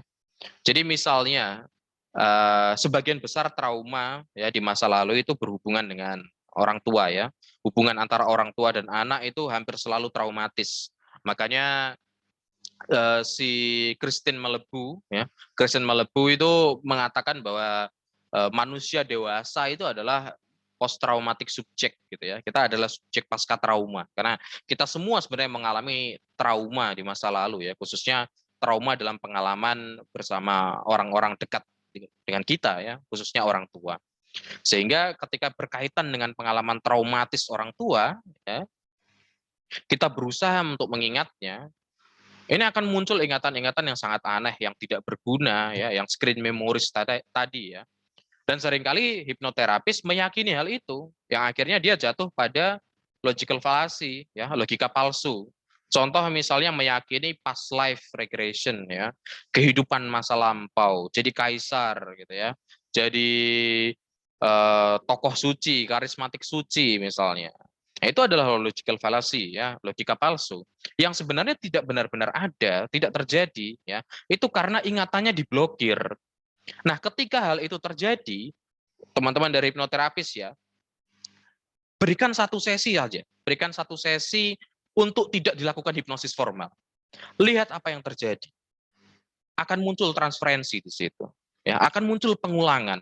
Jika misalnya pengalaman transferensinya positif ya, dia mungkin akan tampak sebagai klien yang sangat menghormati, yang patuh, hadir tepat waktu ya, dan lain sebagainya. Kalau misalnya transferensinya negatif ya akan muncul permusuhan. Ya, akan ada kemarahan mungkin dan lain sebagainya. Nah, otomatis kalau kita pakai satu sesi nggak ada kayak gini ya. Satu sesi itu nggak akan muncul hal kayak gini. Akhirnya itu menjadi terapi yang memang tidak proper, yang tidak layak. Jadi terapi itu sendiri butuh waktu ya. Nah, ini adalah salah satu warisan Freud yang ketiga untuk hipnosis dan hipnoterapi dan sangat penting ya. Apa yang tidak bisa diingat akan diulang dalam terapi. Ya, makanya terapis perlu punya keterampilan interpersonal juga ya. Kemudian yang keempat, ada jalan moderat dalam debat kondisi versus bukan kondisi. Nah, ini debat kondisi atau state versus non-state ini ya, saya kira nggak relate ya sama hipnosis di Indonesia. Kenapa? Karena semua mau yang ngeklaim standar internasional, standar nasional, sampai yang scientific, evidence based dan lain sebagainya itu ya. Coba ditanya hipnosis itu apa? Mereka akan cenderung mengatakan hipnosis adalah kondisi bla bla bla bla bla. Artinya kita ini semua yang ada di Indonesia saya kira ya praktisi hipnosis ini meyakini bahwa hanya ada satu pemikiran mengenai hipnosis, yakni hipnosis sebagai kondisi. Padahal kalau kita mengacu di luar negeri ya di katakanlah misalnya lembaganya Milton Erickson itu ya, American Society of Clinical Hypnosis itu ya. Mereka debatnya itu debat ini salah satunya. Debat state versus non-state ya. Yang state ini ya yang menerjemahkan itu tadi hipnosis sebagai suatu kondisi katakanlah di bypassnya pikiran kritis, diterimanya sugesti dan lain sebagainya. Tapi yang bukan kondisi ini akan berpikir contoh misalnya tadi Theodore Sarbin itu ya. Dia mengatakan bahwa hipnosis itu bukan kondisi, hipnosis itu pengambilan peran ya. Hipnosis itu ketika Anda melihat suatu fenomena tertentu ya, kemudian Anda larut dalam hal itu. Contoh yang paling gampang adalah efek Stroop ya. Kalau teman-teman mungkin suka dengan eksperimen-eksperimen seperti itu, saya cukup senang belakangan itu melihat efek Stroop ya. Efek Stroop itu ada tulisan ya, tulisannya misalnya biru ya, tapi dia dikasih warna merah. Atau tulisannya putih tapi dia dikasih warna hitam. Ya. Nah, itu nanti dimunculkan banyak sekali tulisan ya yang antara kata dengan warna itu berbeda. Nah, ketika katanya itu muncul, kita diminta untuk menyebutkan warnanya secara otomatis. Ya, contoh misalnya tadi ya, katanya biru tapi warnanya merah. Ketika itu muncul, kita diminta untuk mengatakan warna merah, bukan tulisan biru. Ternyata sebagian besar orang ya kena efek Stroop itu tadi, kita lebih membaca kata ketimbang warnanya. Ya. Nah, ini juga salah satu yang menunjukkan bahwa sebenarnya hipnosis itu bukan kondisi gitu ya. Nah, ini Freud ya dalam pemikirannya dia menunjukkan ya di satu sisi bahwa hipnosis itu sebuah kondisi ya, tapi di tulisan yang lain dia juga menunjukkan pemikirannya bahwa hipnosis itu bukan kondisi. Hipnosis itu ada hubungannya dengan pengambilan peran ya. Salah satunya kalau biasanya ya orang-orang yang berpikiran tentang hipnosis sebagai state, sebagai kondisi, ini cenderung berpikir bahwa ya hipnosis itu suatu kondisi normal keseharian. Ya. Tapi kalau orang-orang yang non-state, orang-orang yang berpikir bahwa hipnosis itu bukan sebuah kondisi, akan cenderung berpikir bahwa ada elemen kepatuhan, ya, ada elemen kepatuhan, ada elemen otoritas yang terlibat dalam situasi hipnosis itu, ya. Sehingga memang Freud ini dalam pemikirannya ya, karena dia kan memang meninggalkan hipnosis ya kemudian, tapi dia menunjukkan adanya jalan moderat ya dalam debat itu, bahwa baik kondisi dan bukan kondisi itu sama-sama memiliki relevansinya tuh. Ya. Nah, di Indonesia memang dikit-dikit hipnosis itu kondisi gitu. Padahal ada pemikiran ya, ada paradigma berpikir bahwa hipnosis itu bukan kondisi. Nah, berikutnya, hipnosis dan tidur tidaklah sama, namun keduanya ditandai dengan penarikan minat terhadap dunia luar. Ya, ini dalam kajiannya tentang psikologi mimpi itu ya, Freud juga berbicara sekilas tentang hipnosis dan tidur ya. Di mana, nah ini kita bisa melihat ya bahwa kalau kita pakai teorinya Braid ya, James Braid tentang monoideisme ya, jelas bahwa hipnosis itu kan penarikan perhatian ya atau pemusatan perhatian gitu ya. Jadi perhatian ditujukan pada satu hal gitu ya, pada satu titik fokus misalnya. Pada mulanya memang Braid menggunakan elemen luar ya sebagai titik fokusnya. Contoh menggunakan kristal ya, menggunakan gaze, tatapan mata dan lain sebagainya. Tapi di berikutnya ya, Di berikutnya dia merumuskan teori tentang monoideodinamik gitu ya. Nah, akhirnya nggak harus pakai tatapan mata untuk menghipnosis gitu ya. Yang penting adalah orang itu fokus dengan dirinya sendiri, maka dia bisa terhipnosis ya. Maka dia terhipnosis. Nah, Freud sudah melihat hal itu juga ya, bahwa dia melihat kemiripan antara hipnosis dan tidur. Keduanya ditandai dengan penarikan minat terhadap dunia luar, yang artinya eh, keduanya masuk ya atau fokus dengan dirinya sendiri yang ada di dalam. Kemudian warisan keenam ya, asal-usul hipnosis dapat ditemukan pada dinamika kelompok manusia primitif. Ini adalah pemikiran Freud di Totem and Tabu, hanya pembahasan sekilas juga ya, di mana Freud melihat bahwa oh ya, Totem dan Tabu itu menjelaskan tentang warisan filogenetik ya. Warisan filogenetik ini bagaimana ketidaksadaran kita saat ini, contoh misalnya ya, anak-anak ketika dia berusia sangat muda ya, masih sangat awal, kemudian dia mulai menggigit puting ibunya ya, mulai menggigit puting ibunya dan kemudian katakanlah kemudian ibunya mulai melakukan penyapian ya. Dari mana datangnya perasaan bersalah pada diri anak kecil ya? Dari mana rasa bersalah itu muncul? Kemudian dari mana anak mempelajari perilaku kompensasi terhadap rasa bersalah itu? Itu adalah pertanyaan-pertanyaan yang menarik minat psikoanalis generasi awal ya, zaman-zaman Freud itu. Dan untuk menjawab hal itu ditemukan salah satu studi antropologi ya pada manusia primitif ya. Bahwa manusia primitif zaman dulu itu hidup dalam sebuah klan, dalam sebuah kelompok gitu ya. Klan ini dipimpin oleh sebut saja primal father ya, atau ketua utama gitu ya, atau seorang bapak gitu. Bukan bapak dalam pengertian kandung ya, ya ini bapak dalam pengertian ya pemimpin suku lah, pemimpin klan itu. Nah suatu hari ya, karena pemimpin klan ini menguasai seluruh aset dalam klan ini, akhirnya para pemuda dalam klan itu berusaha untuk melakukan kudeta, untuk melawan ketua ini. Dan alhasil ketua ini terbunuh. Ya, setelah mereka menikmati aset dari klan ini, mereka bisa menikmati perempuan, makanan, ya dan lain sebagainya. Ya, sejurus waktu mereka mulai dihampiri ya oleh ketakutan-ketakutan yang mendalam.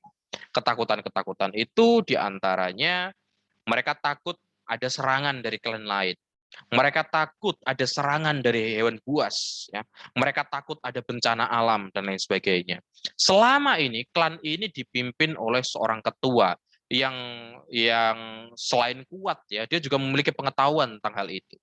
Alhasil dengan matinya ketua klan, ya, para pemuda dalam klan ini merasa sangat-sangat takut. Mereka sangat-sangat mengalami perasaan yang kelam gitu ya. Alhasil ya mereka melakukan kompensasi ya, melakukan kompensasi terhadap rasa takut itu karena ingat ini manusia primitif ya, mereka belum bahkan mengenal bahasa verbal yang jelas gitu ya.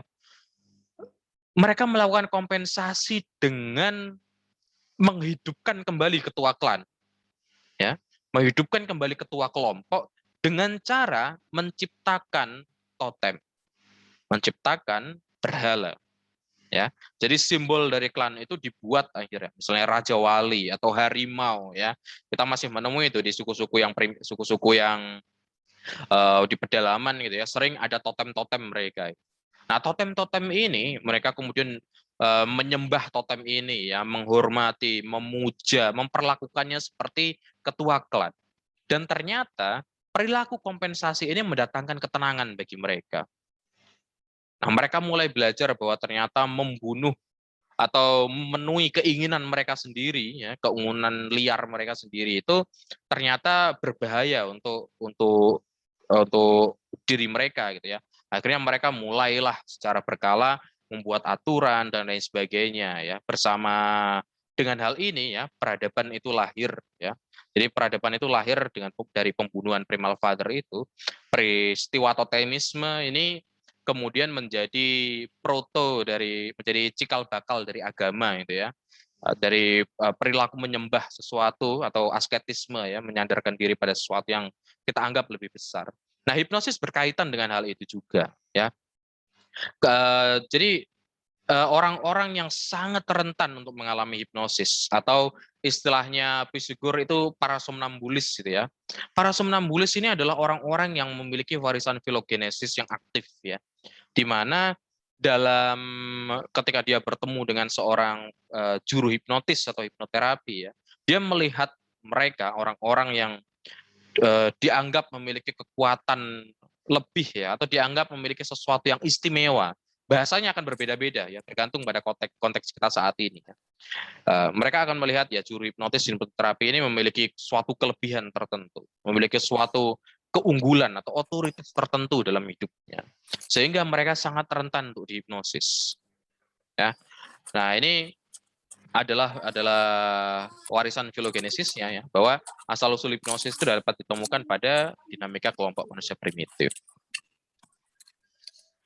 Nah, kemudian ini juga salah satu warisan Freud yang sudah mulai ditinggalkan, tapi seingat saya ada jurnal yang mulai mengangkat topik ini kembali ya, jurnal di International Journal of Clinical and Experimental Hypnosis itu. Keterampilan juru hipnotis tidak berkaitan dengan jam terbangnya. Jadi bukan seberapa banyak Anda praktek ya, itu yang akan membuat Anda menjadi terampil dalam menghipnosis ya. Menurut Freud bukan itu. Yang membuat kita terampil dalam menghipnosis adalah bagaimana kita ini sendiri mengalami hipnosis. Ya. Jurnal yang saya baca yang mengangkat kembali tentang, seingat saya judulnya kurang lebih begini. Apakah juru hipnotis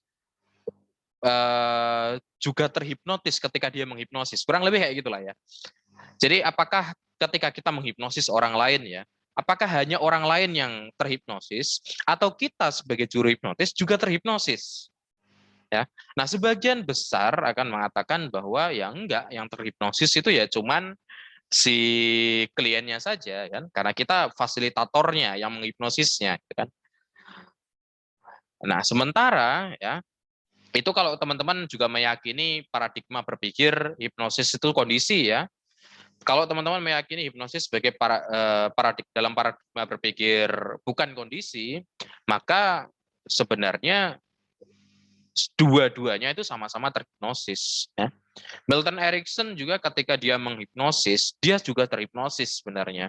Itu kenapa dia bisa melakukan komunikasi tak sadar dengan komunikasi dengan ketidaksadaran kliennya, gitu ya. Jadi bagi Freud bukan banyaknya jam terbang ya yang membuat kita terampil. Kita mungkin terampil dari segi teknis, tapi bukan terampil atau ahli dalam pengertian hipnosis itu sendiri. Ya. Jadi apakah teman-teman terhipnosis atau tidak ketika menghipnosis orang lain, itu yang ditekankan oleh Freud. Nah kemudian, ini juga sudah dikonfirmasi ya dalam penelitian bahwa tidak ada hubungan antara kedalaman hipnosis dengan hasil terapeutik ya. Yang ada hanya beberapa pendekatan terapi itu membutuhkan kedalaman hipnosis tertentu itu saja. Itu tidak menentukan hasil terapeutiknya. Bukan berarti orang yang sugestible ya, orang yang mudah terhipnosis misalnya ya masuk dalam kondisi hipnosis yang dalam itu pasti hasil terapinya bagus. Itu belum tentu juga ya. Ini adalah warisan Freud untuk hipnosis juga yang ke-8. Nah, itu untuk materi kita hari ini ya. Mungkin saya kembalikan ke Mbak Kenti ya, untuk tanya jawabnya. Baik, Bapak. Oke, terima kasih kepada Bapak Muhammad Fakhrun Siraj atas materi yang sudah dipaparkan dengan begitu baik dan jelas, sehingga dapat diterima dengan baik pula oleh peserta. Selanjutnya kita masuk ke sesi tanya-jawab. Boleh kita berikan beberapa sesi. Untuk sesi pertama, 3 pertanyaan. Silahkan untuk di chat maupun raise hand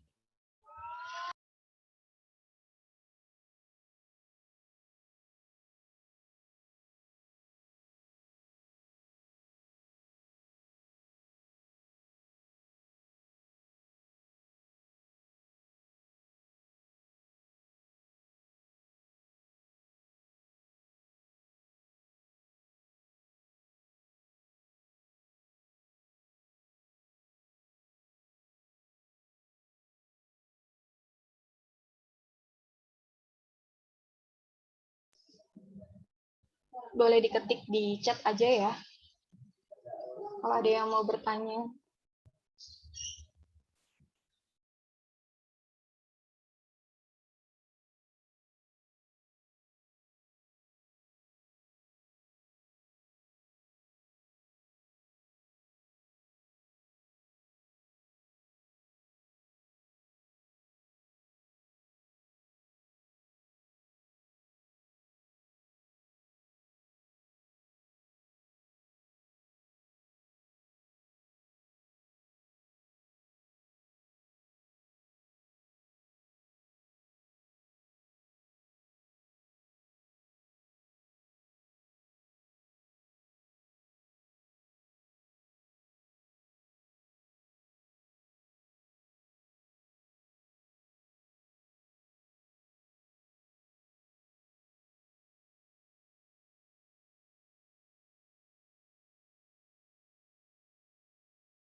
Baik, di sini sudah ada pertanyaan dari Bapak Dede Syafiq.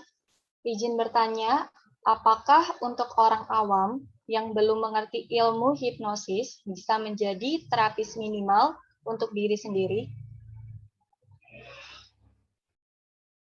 Boleh dijawab dulu ya Bapak Muhammad Mahroni Siraj, soalnya nanti kita lanjutin kalau ada yang bertanya lagi. Baik, Silakan ya. Bapak. Ya, apakah orang awam ya yang belum mengerti ilmu hipnosis bisa menjadi terapis minimal untuk diri sendiri? Ya, baik. Ini kalau mungkin teman-teman bertanya ke sebagian besar hipnoterapis, saya yakin akan mengatakan bisa ya. Tapi saya tidak yakin bahwa saya bisa mengatakan seperti itu. Tapi gini, psikoterapi itu bukan sesuatu yang Bapak Ibu bisa lakukan pada diri sendiri. Ya, psikoterapi bukan sesuatu yang bisa kita lakukan secara mandiri. Ya, itu juga bukan sesuatu yang kita bisa lakukan dengan robot, misalnya dengan aplikasi. Ya, itu tidak bisa dilakukan dengan cara seperti itu. Psikoterapi terjadi dalam konteks relasi. Harus ada hubungan di situ. Ada 3 syarat sesuatu itu disebut sebagai psikoterapi. Pertama, dia menggunakan bahasa atau komunikasi sebagai media kesembuhan. Kedua, kesembuhan terjadi dalam hubungan, dalam relasi. Ketiga, tujuannya adalah kesembuhan. Ya, jadi tiga indikator psikoterapi adalah itu ya. Harus menggunakan komunikasi, artinya ini banyak yang dari tasawuf psikoterapi ya, perlu saya tegaskan ini. Nggak bisa namanya psikoterapi kok dia pakai ketuk-ketuk misalnya, atau pakai pijat, atau pakai apa yoga misalnya, olah fisik ya. Itu bukan psikoterapi ya. Kalau treatmentnya di fisik ya itu fisioterapi. Jadi harus ada komunikasinya. Ya, harus ada komunikasi, harus ada bahasa yang terlibat. Ini warisan dari Bernheim. Kemudian terjadi dalam konteks relasional ya, dalam hubungan. Ini warisan Mesmer tadi. Harus ada hubungan di situ yang terlibat. Nggak bisa kita lakukan sendiri. Ya. Kalau dilakukan sendiri itu namanya self help atau self care, ya, perawatan diri lebih tepatnya, bukan psikoterapi. Jadi, apakah hipnosis bisa digunakan untuk menjadi ya bisa menjadi terapis minimal untuk diri sendiri? Untuk menjadi terapis jelas tidak bisa ya. Tapi yang lebih tepat dia bisa digunakan untuk self care tadi, itu self help ya, perawatan diri. Salah satunya dengan self hipnosis ya. Nah, apakah ini sendiri, apakah berarti saya harus merelaksasi diri saya, kemudian memberikan sugesti yang positif, kemudian ya, apakah itu bisa efektif misalnya, pertanyaan-pertanyaan seperti ini pernah ramai dulu ya. Jawabannya sederhana Bapak Ibu, hipnosis tidak harus hipnosis formal ya. Itu tadi ingat, hipnosis itu nggak harus hipnosis yang tidur yang kita lihat itu. Contoh misalnya mana ini? Ini ada buku bagus juga ini dari Sekolah Nancy ya. Eh, Kalau yang ini itu dari Bernheim itu ya, terapi sugesti yang saya tadi sebutkan ya. Nah, ini muridnya Bernheim namanya Emil Kuh ya. Ini terbitan dari Pustaka Hipnosis juga ya. Judulnya Kekuatan Otosugesti. Isinya apa? Isinya adalah ini bukan hanya digunakan untuk diri sendiri ya, tapi juga bisa pada orang lain. Isinya adalah bagaimana memberikan sugesti ya yang pribadi atau istilahnya otosugesti atau swasugesti ya. Jadi tidak harus menggunakan hipnosis formal, tidak harus kita relaksasi dulu ya. Justru malah Emil Kuh ini lebih memberikan penekanan pada repetisi daripada hipnosis. Dia menyarankan di buku ini tadi ya, agar kita mengatakan sebuah semacam mantra gitu ya Bapak Ibu. Semacam mantra, kalimatnya adalah setiap hari ya, saya menjadi lebih baik dan lebih baik ya. Jadi ini adalah kata-katanya Emil Kuh ya. Setiap hari dalam segala hal saya menjadi lebih baik dan semakin baik dan seterusnya. Ya, ini adalah kata-kata template yang dibikin sama Emil Kuh ini ya, Emil Kuh, dan dia menyarankan agar kita setiap harinya ya, mengulang-ulang kalimat ini selama sebanyak 20 kali. Ya, kurang lebih 20 kali. Misalnya pagi hari ya, mungkin sembari berangkat kerja diungkapkan sambil di kendaraan mungkin ya. Atau ya kalau sekarang kerjanya di rumah ya mungkin sambil rehat ya, sambil santai pagi itu mungkin kalau ketika belum kerjaan banyak ya. Sambil dikatakan dari hari ke hari ya, dalam segala hal saya menjadi semakin baik dan semakin baik. Nah, kenapa kok semakin baik, semakin baik? Kenapa kok nggak kayak NLP? Dispesifikkan well-formed outcome, ya. Baik itu dispesifikkan baik seperti apa? Oh, saya menjadi lebih sehat, ya. Saya mendapatkan katakanlah 30 juta setiap bulan gaji saya, dan lain sebagainya. Ya. Kenapa Kuh tidak menyarankan seperti itu? Emil Kuh kenapa tidak menyarankan seperti itu? Karena Emil Kuh paham pikiran tidak sadar. Itu yang membedakannya dengan orang NLP, ya.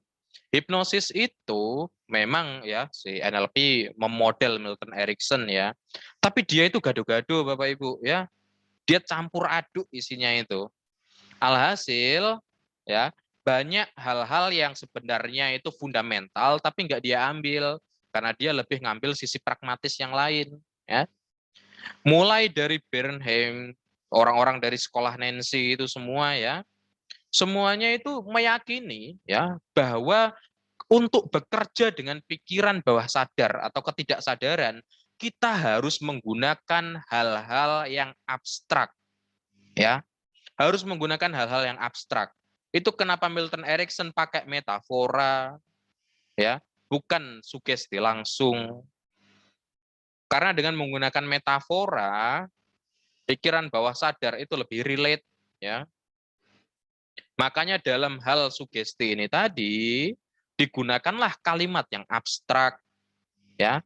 Otosugesti ini tadi, swasugesti, digunakan pada diri sendiri, bisa juga pada orang lain. Ya. Jadi tinggal dilakukan ini setiap hari. Dari hari ke hari, dalam segala hal, saya menjadi lebih baik dan lebih baik. Terus diungkapkan sampai 20 kali. Setiap hari dilakukan seperti itu. Ya. Nah, ini adalah the Kuh method ya, metodenya Emil Kuh. Kalau teman-teman pernah dengar itu di parenting ya, hipnoparenting disuruh untuk membisikkan ke telinga anak, coba tanya ke hipnoterapisnya itu teknik apa. Saya yakin nggak ada yang tahu itu. Padahal itu ya tekniknya Emil Kuh ini, dia nulis di buku ini itu teknik itu. Dan si editor dari bukunya Emilku sudah mewanti-wanti bahwa teknik itu berbahaya untuk anak. Ya, dan sehingga tidak lagi direkomendasikan. Ini pentingnya, enaknya kerja di penerbit itu kayak gini. Enaknya jadi anggota Pustaka Hipnosis Indonesia itu kayak gini. Bisa baca buku sampai tuntas gitu ya. Jadi itu ya, Bapak, ini Bapak Dede ya. Bapak atau Ibu ini? Iya benar. Ya, Bapak Dede Syafiq ini ya. Jadi bukan terapis ya, tapi lebih ke arah ya self care, perawatan diri ya. Bisa pakai sugestinya Emilku tadi, tanpa perlu hipnosis-hipnosisan ya. Itu. Oke, satu lagi pertanyaan. Apakah orang yang tidak mudah dalam berkata-kata, dalam menyampaikan sugesti kepada hipnotis, dan apakah kata-kata itu bisa dilatih? Oke, jadi penyusunan sugesti ya. Oke. Seperti tadi ya Bapak Ibu ya, sugesti itu tidak harus sistematis ya. Sugesti tidak harus sistematis. Yang terpenting adalah informasi yang kita sampaikan ya, itu bisa diterima. Bisa diterima. Tapi karena pikiran bawah sadar atau ketidaksadaran itu lebih relate dengan hal-hal yang abstrak, kita tidak bisa menggunakan sugesti langsung. Alhasil kita bisa memutar dengan pendekatan-pendekatan yang lain ya. Bisa menggunakan metafora, menggunakan cerita, analogi dan lain sebagainya. Nah, ya dan ya tentu itu bisa dilatih ya. Itu ya Bapak jadi Syafiq ya. Satu lagi Pak, pertanyaan dari Bapak ISTP, boleh kalau mau diketik atau mau langsung open mic? Soalnya tadi raise hand. Oke. Baik. Terima kasih. Ya, silakan. Cek suaranya kedengeran ya? Iya, kedengaran. Iya, terima kasih. Oke. Jadi nih Pak, tadi kan kita melihat banyak semacam kritik yang disampaikan oleh Bapak terhadap paradigma hipnosis di masa saat ini yang ternyata berbeda dengan apa yang paradigma yang dulu gitu. Nah, terus kalau boleh tahu nih menurut Bapak sendiri bagaimana bisa terjadi pergeseran-pergeseran paradigma tersebut sehingga ya bisa dikatakan jauh dari paradigma awal. Terus yang kedua mungkin bisa dikatakan juga siapa sih yang paling bertanggung jawab atas semua ini? Itu. Terima kasih. Ya, oke. Pertanyaannya bagus ya. Yang pertama tentang pergeseran paradigmatiknya ya, dan yang kedua siapa ini yang bisa kita kambing hitamkan gitu ya. Bagus, bagus. Menariknya saya sedang menulis buku tentang hal itu ya. Ada 3 buku yang saat ini sedang saya tulis dan akan diterbitkan berurutan di Pustaka Hipnosis Indonesia untuk akhir tahun ini. Buku yang paling dekat itu judulnya Shoshin ya, Shoshin. Pikiran pemula, yaitu dari Buddhisme Zen Jepang, di mana isinya adalah tentang kritik-kritik yang mumpuni ya, yang ditujukan pada hipnosis, dan saya menanggapi hal itu. Terus yang kedua adalah 50 juru hipnotis dan hipnoterapi paling berpengaruh di dunia. Ada 50 Bapak Ibu, banyak sekali nama-nama yang tidak pernah kita kenal dalam pelatihan-pelatihan hipnosis. Dan itu nanti akan mengerucut di hipnologi. Nah, saya sendiri agak tidak yakin buku ini nanti bisa terbit tahun ini sebenarnya ya, karena hipnologi itu nanti cukup padat. Ada sekurang-kurangnya 5 paradigma yang membahas tentang hipnosis ya. Nah, hipnologi ini saya berusaha untuk mengusulkan ya, agar kita ini kan sebenarnya apa ya? Saya sendiri karena trainer hipnosis ya, saya merasa bahwa kita ini kekurangan kata-kata sebenarnya. Kita kekurangan kata-kata. Saya pernah isengin teman gitu ya. Dia bilang hipnosis itu sebuah kondisi bla bla bla bla. Terus saya bilang, loh tapi ada yang bilang kalau hipnosis itu nggak efektif. Terus dia nadanya naik dan bilang, loh hipnosis itu efektif. Kalau nggak efektif kan nggak ada yang lakukan. Terus saya bilang, loh katamu hipnosis itu kondisi. Kondisi kok efektif? Apanya yang efektif dari sebuah kondisi gitu kan? Nah, akhirnya kan ada keterbatasan kata-kata gitu loh. Jadi hipnosis ini apa? Nanti kalau terapinya kan jelas hipnoterapi gitu kan ya. Kalau tadi saya bilang hipnosis itu nggak efektif ya memang nggak efektif karena dalam bahasa dia hipnosis adalah sebuah kondisi gitu kan. Kecuali kalau saya bilang hipnoterapi itu nggak efektif gitu ya, dia menyangkal boleh karena saya sedang bilang terapinya tidak efektif gitu. Nah, alhasil juga apakah hipnosis ini ilmiah? Pertanyaan kayak gitu. Ini kan aneh juga. Hipnosis kan kondisi tadi kan ya. Kondisi normal keseharian. Loh kok ilmiah? Kan pertanyaannya jadi aneh kan. Nah akhirnya saya membuat istilah hipnologi. Itu memperkenalkan istilah hipnologi. Yang merupakan bisa kita artikan ya secara sederhana itu sebagai ilmu pengetahuan hipnosis. Nah persoalan ilmiah atau enggak ilmiah itu kita kedebatkan di sini ya. Kalau di hipnoterapi kita debat soal efektif apa enggak efektif. Kalau di hipnologi kita debatnya ilmiah apa enggak ilmiah gitu. Nah, pertanyaan pertama tadi ya, paradigma paradigma berpikir ya, apa yang menyebabkan pergeseran pada paradigma berpikir? Pertama, yang membuat pergeseran dalam paradigma berpikir ya adalah tren kehidupan kita yang juga berubah. Ini tidak bisa kita sangkal ya. Kemunculan Dave Elman dengan induksi cepat gitu ya. Ini benar-benar menjadi tren baru, benar-benar menjadi apa ya? Pendekatan yang sangat laris khususnya di kedokteran karena memang Dave Elman banyak mengajar di kedokteran gigi ya. Induksi cepat itu akhirnya sangat laris ya. Dan akhirnya muncullah istilah Elmanian hipnosis itu juga. Padahal, nah ini juga sedang dalam proses penyuntingan ya, saya sedang menunggu koreksi naskahnya nanti. Pusaka Hipnosis juga sedang menerjemahkan buku berjudul Hipnoterapi, karya Dave Elman. Dan jika Bapak Ibu nanti memutuskan untuk membeli buku itu ya, saya mungkin kasih spoiler dikit lah ya, dikit aja. Dave Elman nggak punya teori apa-apa soal hipnosis. Benar-benar nggak ada satupun teori yang dia miliki. Yang dia punya hanyalah teknik cepat itu tadi, atau shock induction. Kenapa kemudian dia bisa sangat terkenal di dunia hipnosis? Itu menjadi tanda tanya besar sebenarnya. Tapi tokoh-tokoh yang tadi saya sebutkan misalnya August Forel, Albert Moll, Theodore Sarbin, Theodore Barber juga. Apakah ada teman-teman yang mungkin pernah mengenal nama ini dalam pelatihan hipnosis? Saya kira tidak. Karena mereka adalah para peneliti ya, yang juga seorang praktisi hipnosis, hipnoterapi, hipnosis klinis ya. Dan mereka punya sumbangsi besar dalam hipnosis gitu ya. Jadi pergeseran paradigma itu diikuti dengan tren budaya ya. Sekarang ini semuanya serba cepat ya. Mulai dari makanan cepat saji, kemudian apalagi yang segalanya serba cepat. Kecuali dalam urusan seks saya yakin tidak ada yang suka cepat ya. Kita lebih suka menikmatinya pelan-pelan itu kalau urusan seks.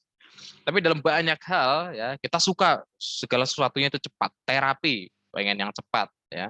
Brief terapi muncul dan lain sebagainya. Jadi salah satu yang akhirnya membuat banyak sekali warisan hipnosis zaman dulu terbengkalai ya. Kita lebih banyak mengenang sejarah megah dari hipnosis ya. Hanya dikenang tanpa dimaksud untuk diulang ya.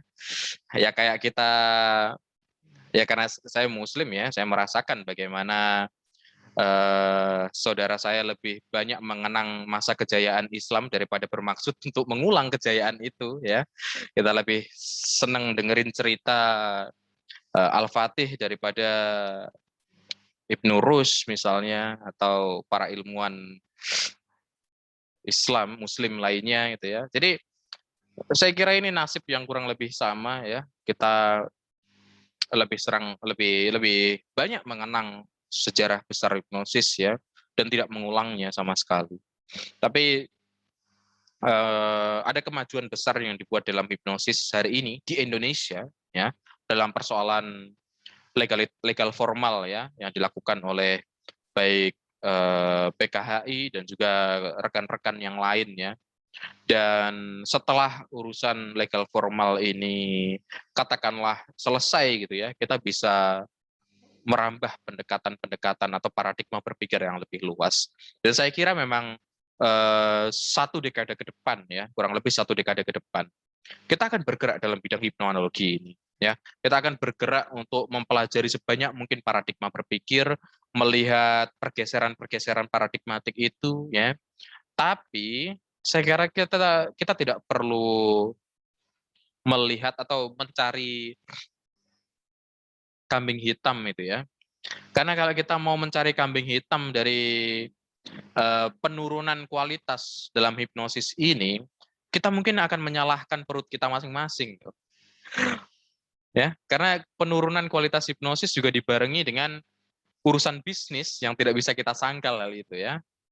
Bayangkan pelatihan hipnosis di lembaganya Milton Erickson itu masih 2 tahun. 2 tahun untuk pelatihan hipnosis. Di Indonesia banyak sekali yang mengklaim ini standar internasional, standar internasional. Apakah ada yang membawa standar internasional yang 2 tahun ini? Saya yakin tidak akan ada. Nggak akan ada. Mau ngaku 100 jam, 200 jam, itu materinya cuman materi pelatihan, beberapa pelatihan digabungkan jadi satu itu. Nanti hipnosis digabungkan hipnoterapi, ada hipno EFT, ada hipno kuantum ya, dan lain sebagainya digabung jadi satu, akhirnya jamnya lebih panjang. Diklaim standar internasional ya. Padahal nggak ada isinya juga itu. Ya. Standar yang benar-benar kayak hipnosis klinis modelnya Erickson itu nggak akan dibawa ke Indonesia. Jadi kalau mau tanya siapa yang bisa kita kambing hitamkan, ya kita akan menyalahkan perut kita masing-masing gitu ya. Karena ini yang membuat dia turun ya karena urusan bisnis, urusan dagangan ini. Nah, kalau di IHC ya, Indonesian Hypnosis Center, saya salut dengan Pak Afifi karena saya pernah ngobrol dengan beliau dan beliau mengatakan saya pengen IHC ini kayak SD. Ya. Kita ngajarin keterampilan dasarnya, keterampilan untuk menghipnosis ya, keterampilan dasar juga untuk melakukan terapi dan seterusnya. Nah, dalam IHC banyak sekali pelatihan lanjutan nantinya, ya, pengembangan lanjutan. Tujuannya apa? Ya untuk melengkapi yang ada di pelatihan inti tadi, ya. Makanya di Inggris juga ini konsepnya sama juga Bapak Ibu, ya. Di Inggris itu juga ada pelatihan inti yang kemudian dilanjutkan dengan CPD itu ya, continuing pelatihan lanjutan gitu ya, pelatihan berkelanjutan dalam bidang hipnosis itu. Nah, saya kira ini ide yang bagus ya, karena kalau kita memang mau ngadopsi pelatihan yang 2 tahun itu bisa, tapi yang penting kita sekalian bikin program D2 gitu ya. Dan itu mungkin juga akan dilakukan nanti oleh Pak Afifi ini, oleh teman-teman dari PKHI ya. Tapi kita lihat lagi nanti lah ya. Karena lulusannya sama-sama dapat sertifikat, yang satu cuma 8 jam, yang satu 2 tahun itu kan ya yang ya aneh juga gitu kan ya. Sama-sama bisa buka praktek juga, sama-sama dapat STPT, jadi agak susah juga itu nanti. Itu ya, jadi ya susah lah kalau kita mau nyari kambing hitam. Itu ya, Mas siapa tadi? Mas Hakim ya. Bapak Faiz.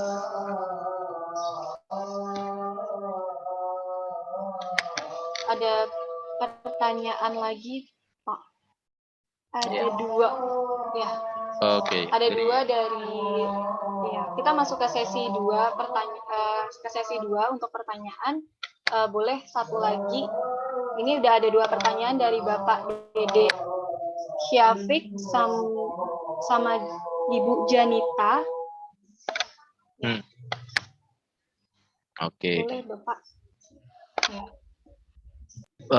Dari Bapak Dede ini ya, mohon pemaparan terkait praktek yang dilakukan Ferdian dan Uya Kuya terkait hipnosis panggung ya. Apakah itu murni ilmu hipnosis dan apakah itu hasil dari pelatihan atau semacam kemampuan bawaan dalam mengolah kata, karena mereka bisa mensugesti sasaran tanpa menyentuh atau menatap mata. Terima kasih. Oke. Yang dilakukan itu pertunjukan ya, tujuannya adalah hiburan. Jadi ya sebagaimana hiburan ya, dia sudah dipersiapkan, tujuannya adalah untuk menghibur, kita tidak perlu merasa sama halnya kayak kita nonton sulap gitu ya. Kita nonton pertunjukan sulap.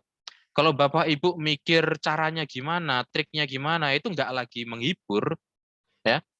Itu nggak lagi menghibur, itu ya jadi kayak kalau kita tahu triknya ya, kalau kita tahu triknya kita bakal mikir itu mungkin bohongan. Tapi kalau kita nggak tahu triknya, kita pengen tahu ya, kita mungkin malah menduga-duga ada jin atau ada apa dan lain sebagainya gitu ya. Jadi ya apa yang dilakukan itu adalah hiburan ya. Apa yang dilakukan adalah hiburan. Jadi ya kita nikmati saja lah ya. Apakah itu murni ilmu hipnosis atau apa dan lain sebagainya itu jadi tidak penting karena itu hiburan ya.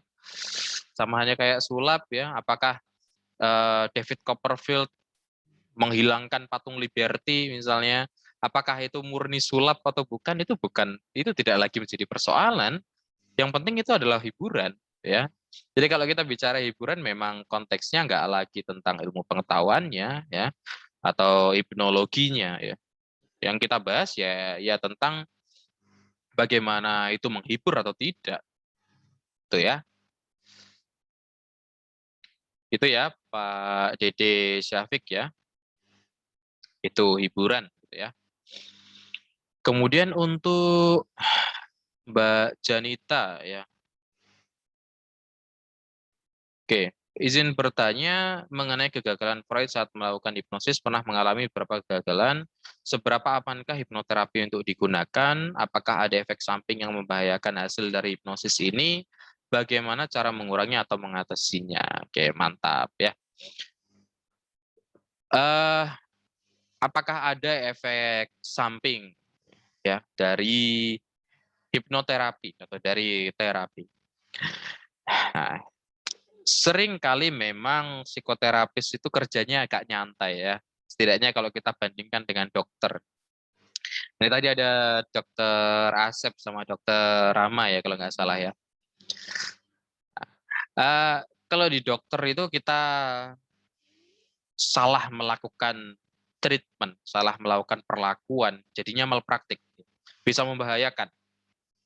Tapi kalau dalam psikoterapi, ya kita sering merasa lebih nyaman daripada dokter ya dalam pengobatan ini karena seringkali kita berpikir bahwa kita tidak ya bahaya dari atau efek samping dari terapi kita itu nggak sampai membunuh.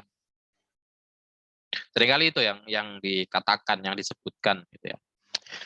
Nah, apakah benar demikian? Pada dasarnya, ya setiap pekerjaan itu selalu memiliki efek samping. Setiap profesi selalu ada efek sampingnya. Setiap treatment selalu ada efek sampingnya. Psikoanalisis juga ada efek sampingnya. Termasuk juga hipnoterapi ini ada efek sampingnya. Ya, ada indikasi dan kontraindikasinya. Salah satu, bentar saya agak mengingat-ingat juga ya.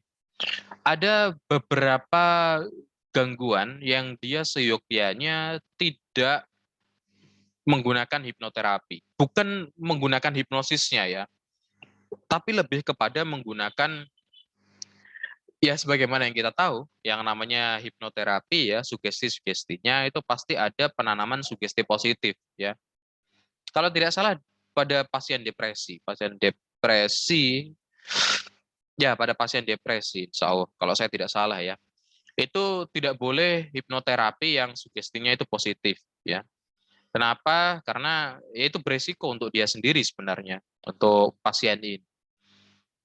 Itu justru bisa memperburuk keadaannya. Kecuali kalau dia mungkin hanya sedang down gitu ya, nggak benar-benar depresi gitu ya. Nah, itu ada beberapa efek samping juga, tapi efek samping itu tidak terletak pada hipnoterapinya sendiri ya. Efek samping itu terletak pada kondisi tertentu yang hipnoterapi dilakukan padanya. Salah satu contohnya ya kalau tidak salah ya depresi itu tadi. Nah, apakah aman? Sebenarnya aman ya. Hipnoterapi itu aman-aman saja ya. Tapi memang yang namanya psikoterapi itu punya banyak kepentingan ya. Ada yang kepentingannya memang suportif. Nah, ini hipnoterapi main ya. Tapi ada juga yang sifatnya analisis atau eksplorasi ya. Nah, ini kalau hipnoterapi diterapkan itu ya tidak relevan, tidak relate ya. Hipnoanalisis baru yang digunakan. Nah, cara mengurangi dan mengatasinya ya. Ini tidak dalam konteks mengurangi atau mengatasi sebenarnya kalau dalam kasus depresi tadi. Sebenarnya juga depresi ini mungkin memang gangguan yang menarik ya. Saya katakan menarik karena mulai dari antidepresan ya, antidepresan obat farmakoterapi ya. Belakangan sudah mulai menunjukkan bahwa itu nggak berguna untuk depresi atau efektivitasnya itu sudah menurun. Makanya kalau tidak salah National Institute of Health Studies itu sudah mulai membuat yang namanya neo antidepresan. Ya, bikin antidepresan baru. Nah, ini aneh. Kenapa aneh? Karena penelitian menunjukkan bahwa antidepresan itu efektivitasnya menurun, sementara yang efektivitasnya tinggi untuk depresi itu adalah psikoanalisis. Nah, kenapa kemudian orang-orang ini tidak menyerahkan depresi untuk psikoanalisis saja, malah mereka membuat obat baru untuk depresi, yaitu neo antidepresan. Nah, ini adalah bisnis ya seperti tadi ya. Bisnisnya memang kayak gini.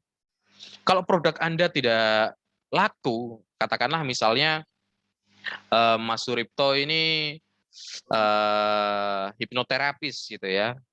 Misalnya Mas Suripto hipnoterapis, saya hipnoanalis nih. Kemudian untuk kasus fobia misalnya ya, untuk kasus fobia misalnya, ternyata hipnoanalisis saya lebih efektif daripada hipnoterapinya Mas Suripto. Nah, logikanya kan ya udah kalau gitu yang fobia ditangani pakai hipnoanalisis. Tapi nyatanya dalam bisnis ini tidak. Mas Suripto dan juga kawan-kawannya akan membuat teknik baru dalam hipnoterapi untuk mengobati fobia, alih-alih mempelajari hipnoanalisis dan melakukannya. Ya begini bisnis ini berjalan gitu ya. Ini di belakang layar lah ya. Ya sisi gelap dari bisnis ini. Jadi ini bukan tentang mengurangi atau mengatasi ya, tapi memang dalam konteks itu kontraindikasinya adalah itu. Jadi hipnoterapi lebih baik tidak digunakan. Itu ya. Oke. Itu ya Mbak Janita ya. Baik, karena sudah tidak ada pertanyaan lagi, maka kita rasa sudah cukup. Sebelumnya terima kasih kepada Bapak Muhammad Fahrun Siraj yang sudah memaparkan jawabannya begitu baik dan memaparkan materinya sehingga ilmunya akan sangat bermanfaat bagi kita semua. Tentunya sebelum acara webinar hari ini kita tutup, boleh saya minta kepada Bapak Muhammad Fahrun Siraj memberikan statement sebagai penutup pada acara webinar hari ini. Silakan Baik. Bapak. Untuk penutup dari webinar ini ya, mengenai warisan Freud untuk hipnosis dan hipnoterapi ya. Apa yang bisa kita ambil ya, pemahaman yang kita ambil adalah bahwa hipnosis ini sangat kaya, Bapak Ibu. Ya, hipnosis ini sangat luas. Tapi karena satu atau dua hal ya, kita mereduksi hipnosis ini sendiri. Kita mereduksi ilmunya, kita mereduksi praktiknya, sehingga seolah-olah hanya ada satu hipnosis ya. Bahwa hipnosis ya kayak gini. Saya sering bikin guyonan itu bagan seperti bawang itu ya, yang lingkaran, sugesti masuk, kemudian ada sugesti yang mental karena dia bukan sugesti hipnosis gitu ya. Seolah-olah hanya ada itu. seolah-olah hipnosis hanya itu, titik gitu ya. Dan itu menjadi kritik yang sangat pedas di kalangan akademik ya, bahwa komunitas hipnosis dan hipnoterapi ini adalah orang-orang yang tidak memiliki perspektif yang kaya tentang hipnosis itu sendiri. Padahal kalau kita tinjau ya dari sejarah ini tadi, ternyata hipnosis sangat luas ya. Termasuk nanti di pertemuan berikutnya ya, di seri perkuliahan psikologi hipnosis yang kedua, kita akan membahas narkosis ya, narkotika hipnosis, dan kita akan lihat lagi bahwa ternyata pernah ada hal kayak gini ya. Sering kalau ada kasus narkoba, kemudian ada yang berusaha untuk ya meningkatkan branding lah ya, biar namanya naik di pencarian internet itu, bahas tentang narkoba gitu ya, tentang narkotika gitu ya. Mungkin ada saran daripada menggunakan narkotika, mending hipnosis aja gitu kan ya. Hipnosis juga bikin damai, tenang gitu ya. Tapi ternyata ada fakta sejarah bahwa narkotika dan hipnosis berjalan beriringan, dipraktikkan juga untuk terapi. Nah, ini adalah hal-hal yang menarik sebenarnya untuk kita pelajari, dan ini akan semakin memperluas pengetahuan kita ya. Jadi warisan Freud untuk hipnosis juga sangat kaya ya.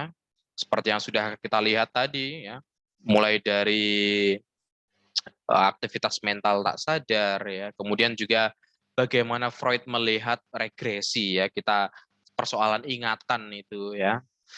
Kemudian juga ada tadi asal-usul hipnosis ya, asal-usul hipnosis ternyata sudah ada proto-hipnosis di kehidupan manusia primitif.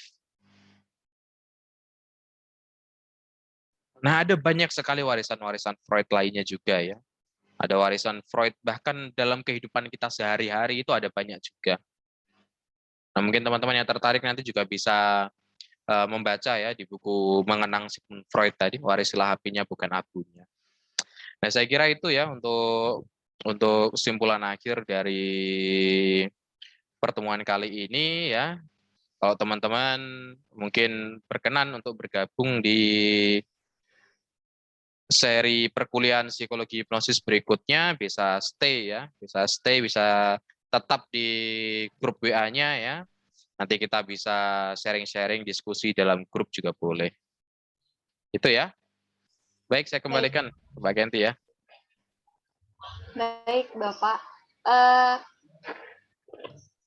Sekali lagi terima kasih kepada Bapak Muhammad Fakhrun Siraj yang sudah memberikan ilmunya, dan kepada pihak penyelenggara, yaitu Pustaka Hipnosis Indonesia yang sudah membuat acara webinar yang tentunya sangat bermanfaat bagi kita semua. Dan juga saya ucapkan terima kasih kepada para peserta yang sudah mengikuti acara webinar hari ini. Pada hari ini, saya ingin mengingatkan kembali, seperti yang dikatakan oleh Bapak Muhammad Fakhrun Siraj, bahwa webinar kita akan berseries, sehingga apabila banyak yang ingin berminat lagi, boleh silahkan tetap tinggal di grup. Dan saya ingatkan kembali, apabila ada yang ingin berminat pada buku yang sudah diterbitkan oleh Pustaka Hipnosis Indonesia, boleh cek Instagramnya di Pustaka Hipnosis atau di Facebooknya, atau boleh langsung chat saja admin PHI-nya atau Pustaka Hipnosis Indonesia. Apabila saya ada kesalahan kata maupun kekurangan, mohon dimaafkan. Saya Kenti Junior sebagai moderator dan pihak penyelenggara Pustaka Hipnosis Indonesia pamit undur diri. Wassalamualaikum warahmatullahi wabarakatuh. Waalaikumsalam warahmatullahi wabarakatuh. Baik, terima kasih Bapak. Baik, ya. Saya izin live. Izin live ya. Iya, silakan Bapak.